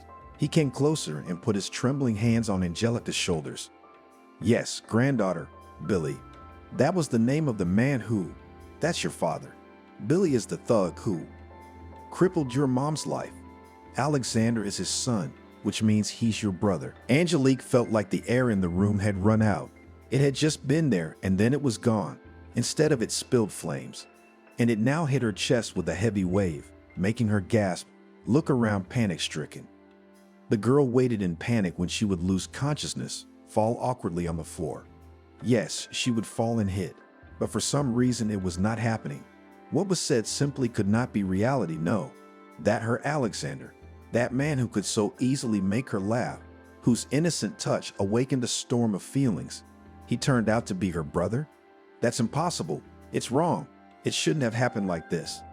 The evening and night, in which Angelica barely closed her eyes on the verge of dawn, seemed to her an agonizing eternity. Again and again she asked her grandfather how could it be? Could it be a different Billy? But he answered that no, it was. After all, this man, who was mentioned in the store conversation, many people remembered here until now, he heard the whole neighborhood in fear. Angelica did not know what to think. She suddenly remembered how Alexander had scared those guys in the car away from her. They so backed off. Can it be that appearance and impressions all turned out to be deceptive? That his father raised Alexander to be a copy of himself, and he's just as much of a monster? And also Angelica could not understand. Did Alexander himself know about it? Did Alexander know that his father was a bandit? And although her grandfather ordered and practically begged her not to see him anymore, Angelica decided to do her own thing. And the next day, she went to the place where they agreed to meet outside the village, near the forest edge, where the field began, from which the rye had recently been taken off. Seeing Alexander approaching, the girl got up from the stump where she had been sitting before and clasped her hands. Hi, said the guy and frowned, noticing her face with such an expression, which mixed fear, disgust, and hope. He had never seen her before. Angelica decided to deal with it quickly. I was told your father's name was Billy. Is that true? He was a gangster, wasn't he? Alexander was taken aback. He hadn't expected this conversation. Or rather, he hadn't expected it to happen so soon and in such an uncomfortable way when he wasn't the one setting the tone. Yes, Billy was doing business, not quite legally. He'd been punished for it, and then went back to business without a mistake. Mistakes. Angelica gasped and took a step back. So you call the dirt and blood on his hands mistakes. Angelica, calm down. I didn't put it that way. I only meant to say that at the end, at the end. I'm more interested in how it all started. Your father, the girl sobbed. My mom. Alexander closed his eyes for a moment and then, opening them, looked, as it seemed to Angelica, into her heart. I know. Angelica, listen, I have so much to tell you. There's a lot you don't know. And I. So you do know? She exhaled. Do you know that you are my brother? Said the girl in a colorless voice. You are my brother. You knew that too, man. You asked me out. You almost kissed me then. How could you? How could you? Angelica felt nauseous. A suffocating, viscous lump of it seemed to flood her entire being. And it was a feeling she knew well. She had experienced it when her stepfather had attacked her. Grandfather was right, the girl sobbed. Angelica, I'll explain everything. I don't. The boy started, but Angelica, having shrieked briefly, didn't let him finish and slapped her cheek with the palm of her hand. Angelica had never hit anyone before, and it became so hard. It seemed that inside now breaks off, burns out something infinitely valuable, which will never come back. I hate you. I hate you. Don't you dare. Come near me. Choking on her tears, Angelica retreated. Never. Do you hear me? Never. And she ran. The wind blew in her face. The weather began to deteriorate, and from the horizon floated rapidly, carried fluffy monstrous thunderclouds. Alexander did not rush after her. He stayed where he was. He just didn't know. He didn't know how to say that she just didn't know the whole truth, and that they could be together. There's no obstacle to that. She just didn't want to hear about it. He was also distracted by a phone call. It was a call from a man whom Alexander had instructed to solve an important issue, and from the first words, as he answered it, it became clear that everything was much worse than he thought. Already approaching the house, Angelica began to suffer a bad feeling. The girl froze when she saw a white ambulance in the yard, and then rushed forward, as far as breath and strength after running from heartless, disgusting betrayal. Grandfather? Grandpa, screamed the girl, rushing toward the stretcher that was being loaded into the car. What happened? Are you his granddaughter, Angelica? Asked the doctor, who caught her carefully. He called for you. It's okay, he's alive. A heart attack. He needs to be hospitalized. You can come with us. The young doctor spoke.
The weather was still wonderful and warm in summer. Are you waiting for the streetcar? The guy in the back seat asked snidely, but immediately received a poke in the side from his buddy. Stop laughing. Can't you see something's wrong with her? He leaned out the window. What's wrong? Angelica did not like to cry in front of strangers, but here she burst into tears and said that her grandfather became ill, and she did not know how to return home. So get in, we'll give you a ride. The driver waved an inviting hand. Well, if you're not afraid, like last time, we're honest. We're not evil people. Angelica nodded. She thought that she had made a mistake once before. She thought that Alexander was a good guy. She had fallen for how nice he was, and it turned out. So now she opened the door without fear and climbed into the back seat. The two guys had to squeeze in. On the way, they exchanged a few phrases. The guys introduced themselves as Max, the driver Mickey, the one who had asked about the streetcar, Harvey, and Steve. and then one of them mentioned Alexander in the conversation. Angelica asked that this was a man she didn't want to talk about at all. Did they have a fight? I thought you two were like that. Dating. Harvey said, well, it's common knowledge in the village. No, it's nothing like that. Angelica burst into flames. He's not at all what I thought he was.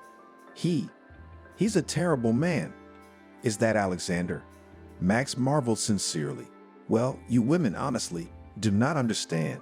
You want bad guys. You don't like who would refuse it. When Barry got out of crime, he became a businessman. He made a lot of money, and then he died, just like his friend in the accident. It's mystical. And then there was a lot of noise that Barry gave everything to this kid in his will. He was a regular guy, but now he's a millionaire. Obviously, everyone was wondering why, so they started talking. Barry lived his whole life alone. He had women, but only for a while. He changed them like foreign cars. I guess he realized later that he hadn't had time to have children. Mickey joined in the story again. They started saying Alexander was Barry's son. Blood. Well, as if he'd had an affair with his friend's wife once, and then, in order not to ruin the family, kept everything secret. So it turned out that somehow everyone here decided that Alexander was the heir of that bandit, and that was it. Well, at first, we also thought that hair came, we would all go under bandits again. But then we talked to him and it became clear that Alexander is not engaged in any such business. He is as pure as snow. And what they say, well, what difference does it make? Whether he's Barry's son or not? Barry's like a second father to him. He helped him get back on his feet.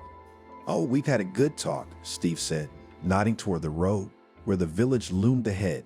Well, we got you there. Well, you. Angelica got out of the car as if in a trance, and her head did not fit all that she heard now. In general, we told you everything as it is, summarized Max. Bye, and the car drove off. Angelica walked through the yard to the house. The meager, milky white moonlight was chasing dry autumn leaves. Some twigs crunched under her feet, and the girl distantly thought about the fact that the garden was in such disrepair. It would be necessary to put everything in order. Angelica did not allow herself to think that something terrible could happen to her grandfather. Grandpa Robert is a tough guy. He'll be fine. He'll live to be 100. Forcing herself to smile, Angelica walked up the porch and stopped in front of the door. I think she locked it when she left in a hurry in the ambulance. If such a return to the house with unlocked doors had happened to her before, she would have been terrified. But the past events had thrown her into a strange state of mind, and she acted as if she were acting machine-like, without thinking. And only when the door closed and the hallway was plunged into darkness, Angelica woke up, shrieked quietly, and tapped her hand on the wall in search of a switch. Where is it? Where? I found it. Something rustled, and Angelica did not immediately realize that it was the wind howling outside the windows. And until the light flashed brightly in the hallway, Angelica stood there and her gaze hysterically darted around the corners, the floor. Fear, that almost childish hidden, spread its paws, crawled out inexorably, but it was chased away by the light. The girl even began to laugh right about her grandfather said, "Well, what nonsense. There's nothing like that in the dark." Angelica in general lately began to think that she was not afraid of anything. She was less afraid of the dark. And the memories of her stepfather and his ugly hands faded. Everything was getting better until she learned the truth about Alexander. Angelica shook her head. What on earth was that supposed to mean? He might not be her brother, but what does that change? Does it change everything? Or should she not be foolishly naive? Because how could a man like Barry have good friends? Could a normal young man who agreed to live and built his life, in fact, under the patronage of this monster? Angelica shook her head though. She was thinking about the wrong thing. After all, right now she had other things to do. To collect the things that her grandfather would need at the hospital. Also to inform his friends what happened. Plus, of course, to prepare a home-cooked meal. These were all things Angelica decided to do early in the morning. The girl smiled, imagining how she would surprise her grandfather with his favorite zucchini pancakes. Only it is necessary not to fry them, and it is better to bake them in the oven. She went to her room and set her alarm clock for 7 in the morning. Then she took a shower and changed into her favorite warm pajamas. The girl reached for the bedside table to turn on the night light. She had already resigned herself to the fact that she would probably sleep with at least some light on for the rest of her life. But her hand found only a void. Angelica frowned and dropped it on the floor. She looked around, behind the nightstand and under the bed. The nightlight was nowhere to be found, but she definitely remembered it being here. Grandpa would never move her things without asking, and why would he? Suddenly, the light in the room went out. Angelica gasped and hurriedly grabbed the phone. Hurry!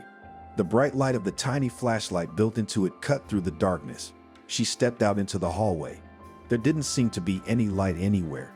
None of the switches had tripped. Angelica sighed. This was such a thunderstorm. She felt uncomfortable. Would she really have to spend the night like this, leaving her phone on until morning? She glanced at the battery image and just clutched her head, ran her fingers through her hair and squeezed it nervously. There was only one division left in green. The phone was practically dead, and since there was no electricity, that meant it was about to go out.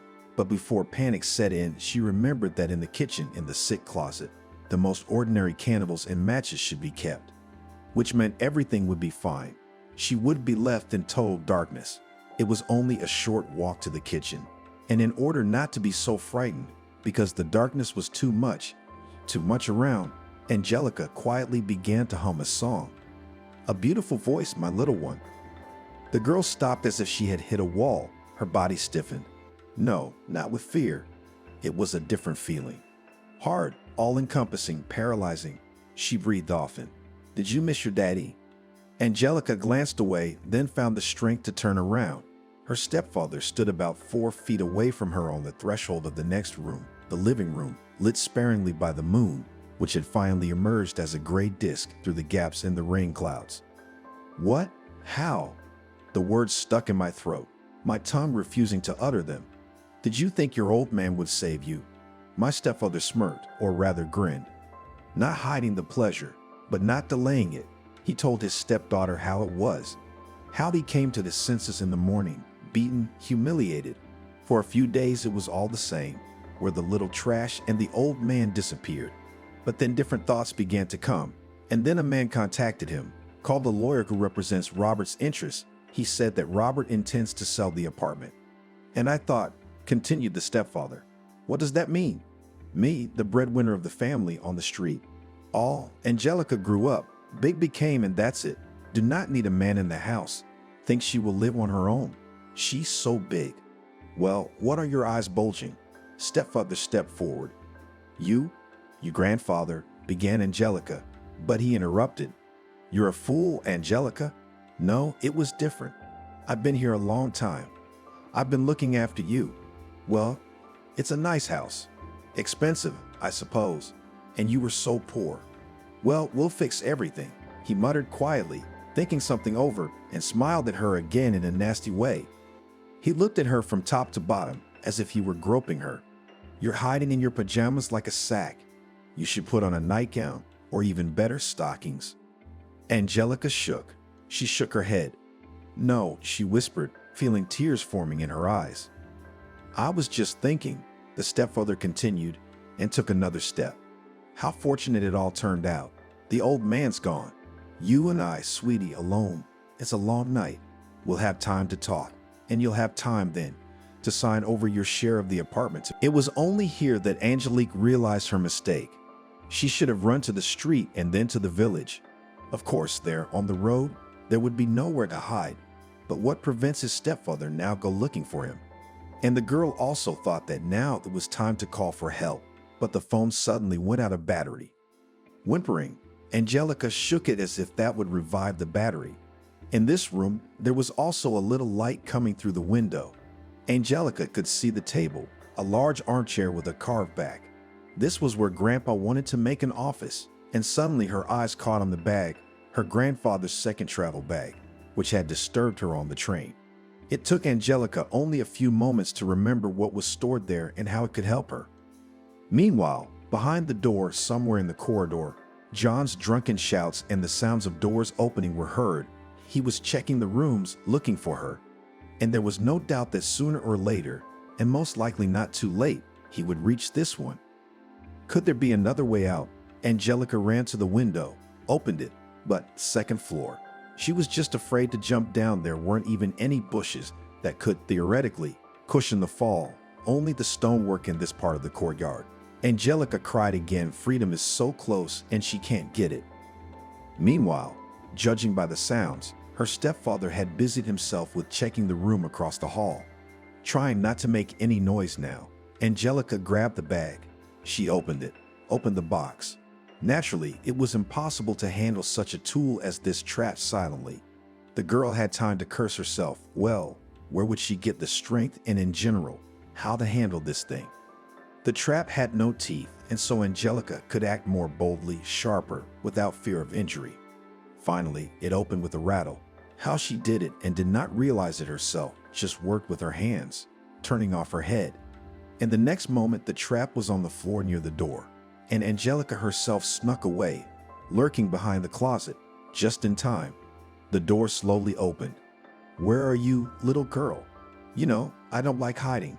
Come out yourself, or it'll be worse."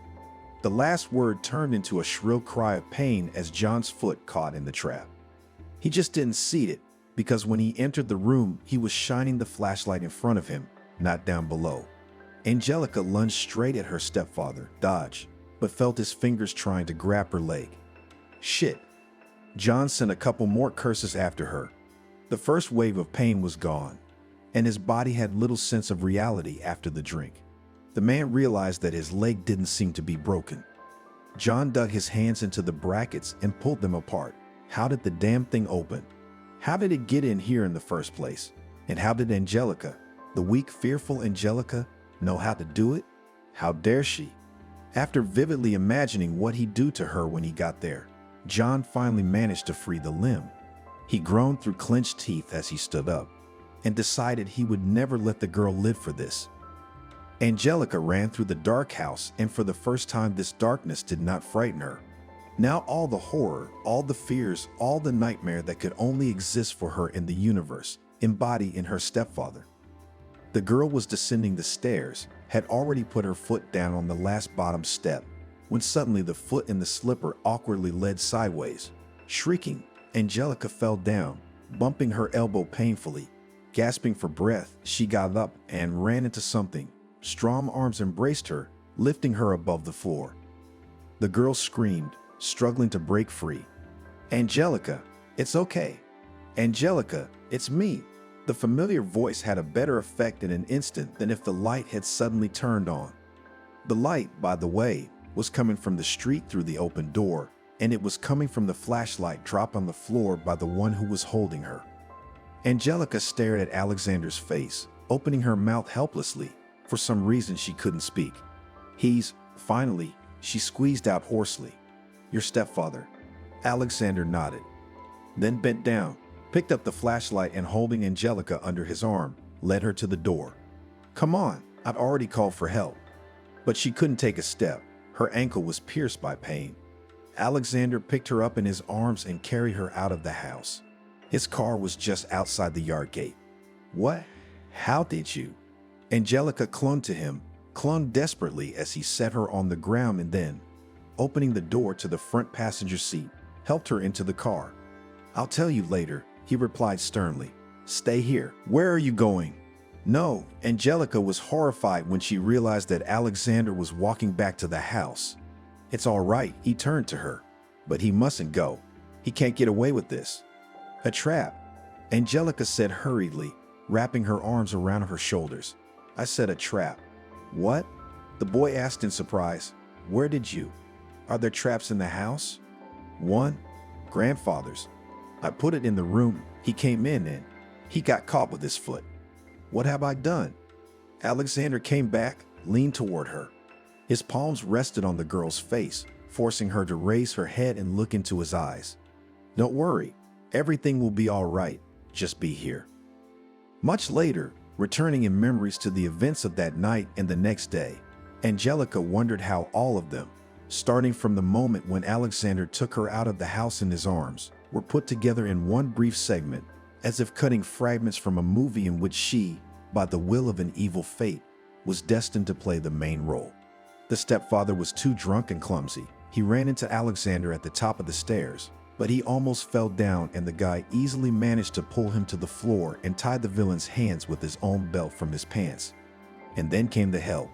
It turned out that Robert's grandfather in the village was a lot of old acquaintances. Someone visited him in the hospital, and of course, because of the visitors was nothing to think about, even a little time to keep what happened in secret. Angelica only tried to soften the whole picture to disturb her grandfather less, but to her amazement, he only said that she was a good girl, and on the part in which the trap was involved, and laughed at all, and so that the nurse looked in to find out what happened. Nothing, he said, wiping the tears from his eyes. Here, I had a memorabilia with a history, a trap antique. They said they used to catch werewolves with it. Well, such a legend, but here's how it turned out. Also, a kind of werewolf, my granddaughter caught a creature that pretended to be a man, and our family soul entered. Oh, what a story. It turns out I've kept this junk all these years for a reason. John was furious that his plan had failed. He did not hesitate in expressions in everyone he saw, talking about how he hates stepdaughter, what a bad girl she is. Finally, it became clear that he had a problem with his head. John would suddenly start sobbing and say that it was him. He was the victim. Because while he was sitting there in the darkness of the house, while he was walking through it wounded, he had suffered all sorts of things. He swore on his life that Alexander, who had grabbed him, had eyes that burned with fire and claws on his hands, that he smelled of wet dog and had fangs in his mouth that glistened in the moonlight. He was also afraid now, hysterical if he was in the dark. John had been declared insane. You won't see him again, Alexander said, and hugged Angelica gently and tenderly, so tightly that it was easy to feel the desire to shelter his beloved from the world. He told her that some time ago he had become aware that his stepfather was looking for Angelica. Alexander learned that John had come to the village, and while the stepfather was watching the girl, he himself was being watched. Alexander wanted to wait a moment and have a serious talk with this man, threaten him, but here it turned out he missed it. At some point, he got word that John had gone somewhere. At first, he thought that John had left the village, but when he realized where he had gone, he barely managed to save Angelica. And almost immediately, the day after the rescue, Alexander clarified the most important thing. He said he was not related to Barry by blood. He'd had doubts about that, even when the family friend had called them over. He told Billy himself honestly about it, admitted that the rumors had raised doubts. And to dispel them, he suggested a paternity test. And it turned out that the rumors were just rumors. And Alexander also told that in confidential conversations, his patron expressed regrets that much in his life has done wrong, a lot of evil. Robert, after Alexander saved Angelica, changed his opinion of him and added that during his illness, he had plenty of time to think about everything. I was wrong, Robert said firmly. Just because Barry was his family doesn't say that Alexander himself is bad. After all, John was in our family. There are different things after all. Alexander objected suddenly. I took him in willingly, and you and your granddaughter were forced to live like this. But I'm grateful that you're giving me a chance. I just see how you have changed Angelica, Robert grinned. She has blossomed with you. Anyway, since there is no other elder relative, I personally give the go-ahead for your marriage. Grandfather, Angelica exclaimed. We do not. You beat me to it, Alexander smiled. I was going to propose to Angelica, but apparently, now there will be no surprise. But the essence won't change, will it? With these words, Alexander knelt down on the floor and took out a scarlet velvet box from his pocket and opened it in front of Angelica. I am not good at long, beautiful speeches, probably because I'm more used to writing books. I just want to say that I love you. I guess that's what they call love at first sight. I want us to be together forever, and I'm willing to do anything for that. Angelica listened, and it seemed to her that all this was not happening to her. And at the same time, they did not doubt the truthfulness of Alexander's words. I agree, the girl answered quietly, and the next moment on her finger was a ring with a large, transparent and shining, like a dewdrop, diamond. In addition to Robert's grandfather, there were other patients in the room, and they, who had been quiet, but had been watching with great interest, suddenly began to say congratulations, and some of them even clapped their hands. A nurse, now displeased with the double, looked in again. But when she heard the cause of the commotion, she could not remain indifferent to it. After Robert recovered, of course, they talked about the future. If earlier grandfather was going to sell the apartment in order to make his granddaughter a single room and to buy a room for his old age, probably with the same lonely old people, now there was no need for this. Alexander was sufficiently provided for Robert to keep his home. But that was not all. Angelica's future husband insisted that the house in Kabankiki should be put in the best possible condition, providing it with the best modern renovations, but necessarily one in which the house could retain its unique original style. Grandfather was right. Alexander's society continued to influence Angelique in the best possible way, and by the time they were married, she had rid herself of the heavy burden of past memories. The night after the wedding, when it was time for bed, Alexander smiled at his young wife and asked if she should leave the light on for the night. "No," replied Angelica with a smile. "Now I am no longer afraid of the dark, because I have you." Soon after the wedding, the girl realized her dream of entering the same faculty that her grandfather had once studied. Robert said that of course he would definitely help her with her studies, and Alexander published his book, a collection of legends about werewolves. And although his wife still didn't like the scary books and movies her husband sometimes entertained herself with, she read his book and said it was terribly interesting.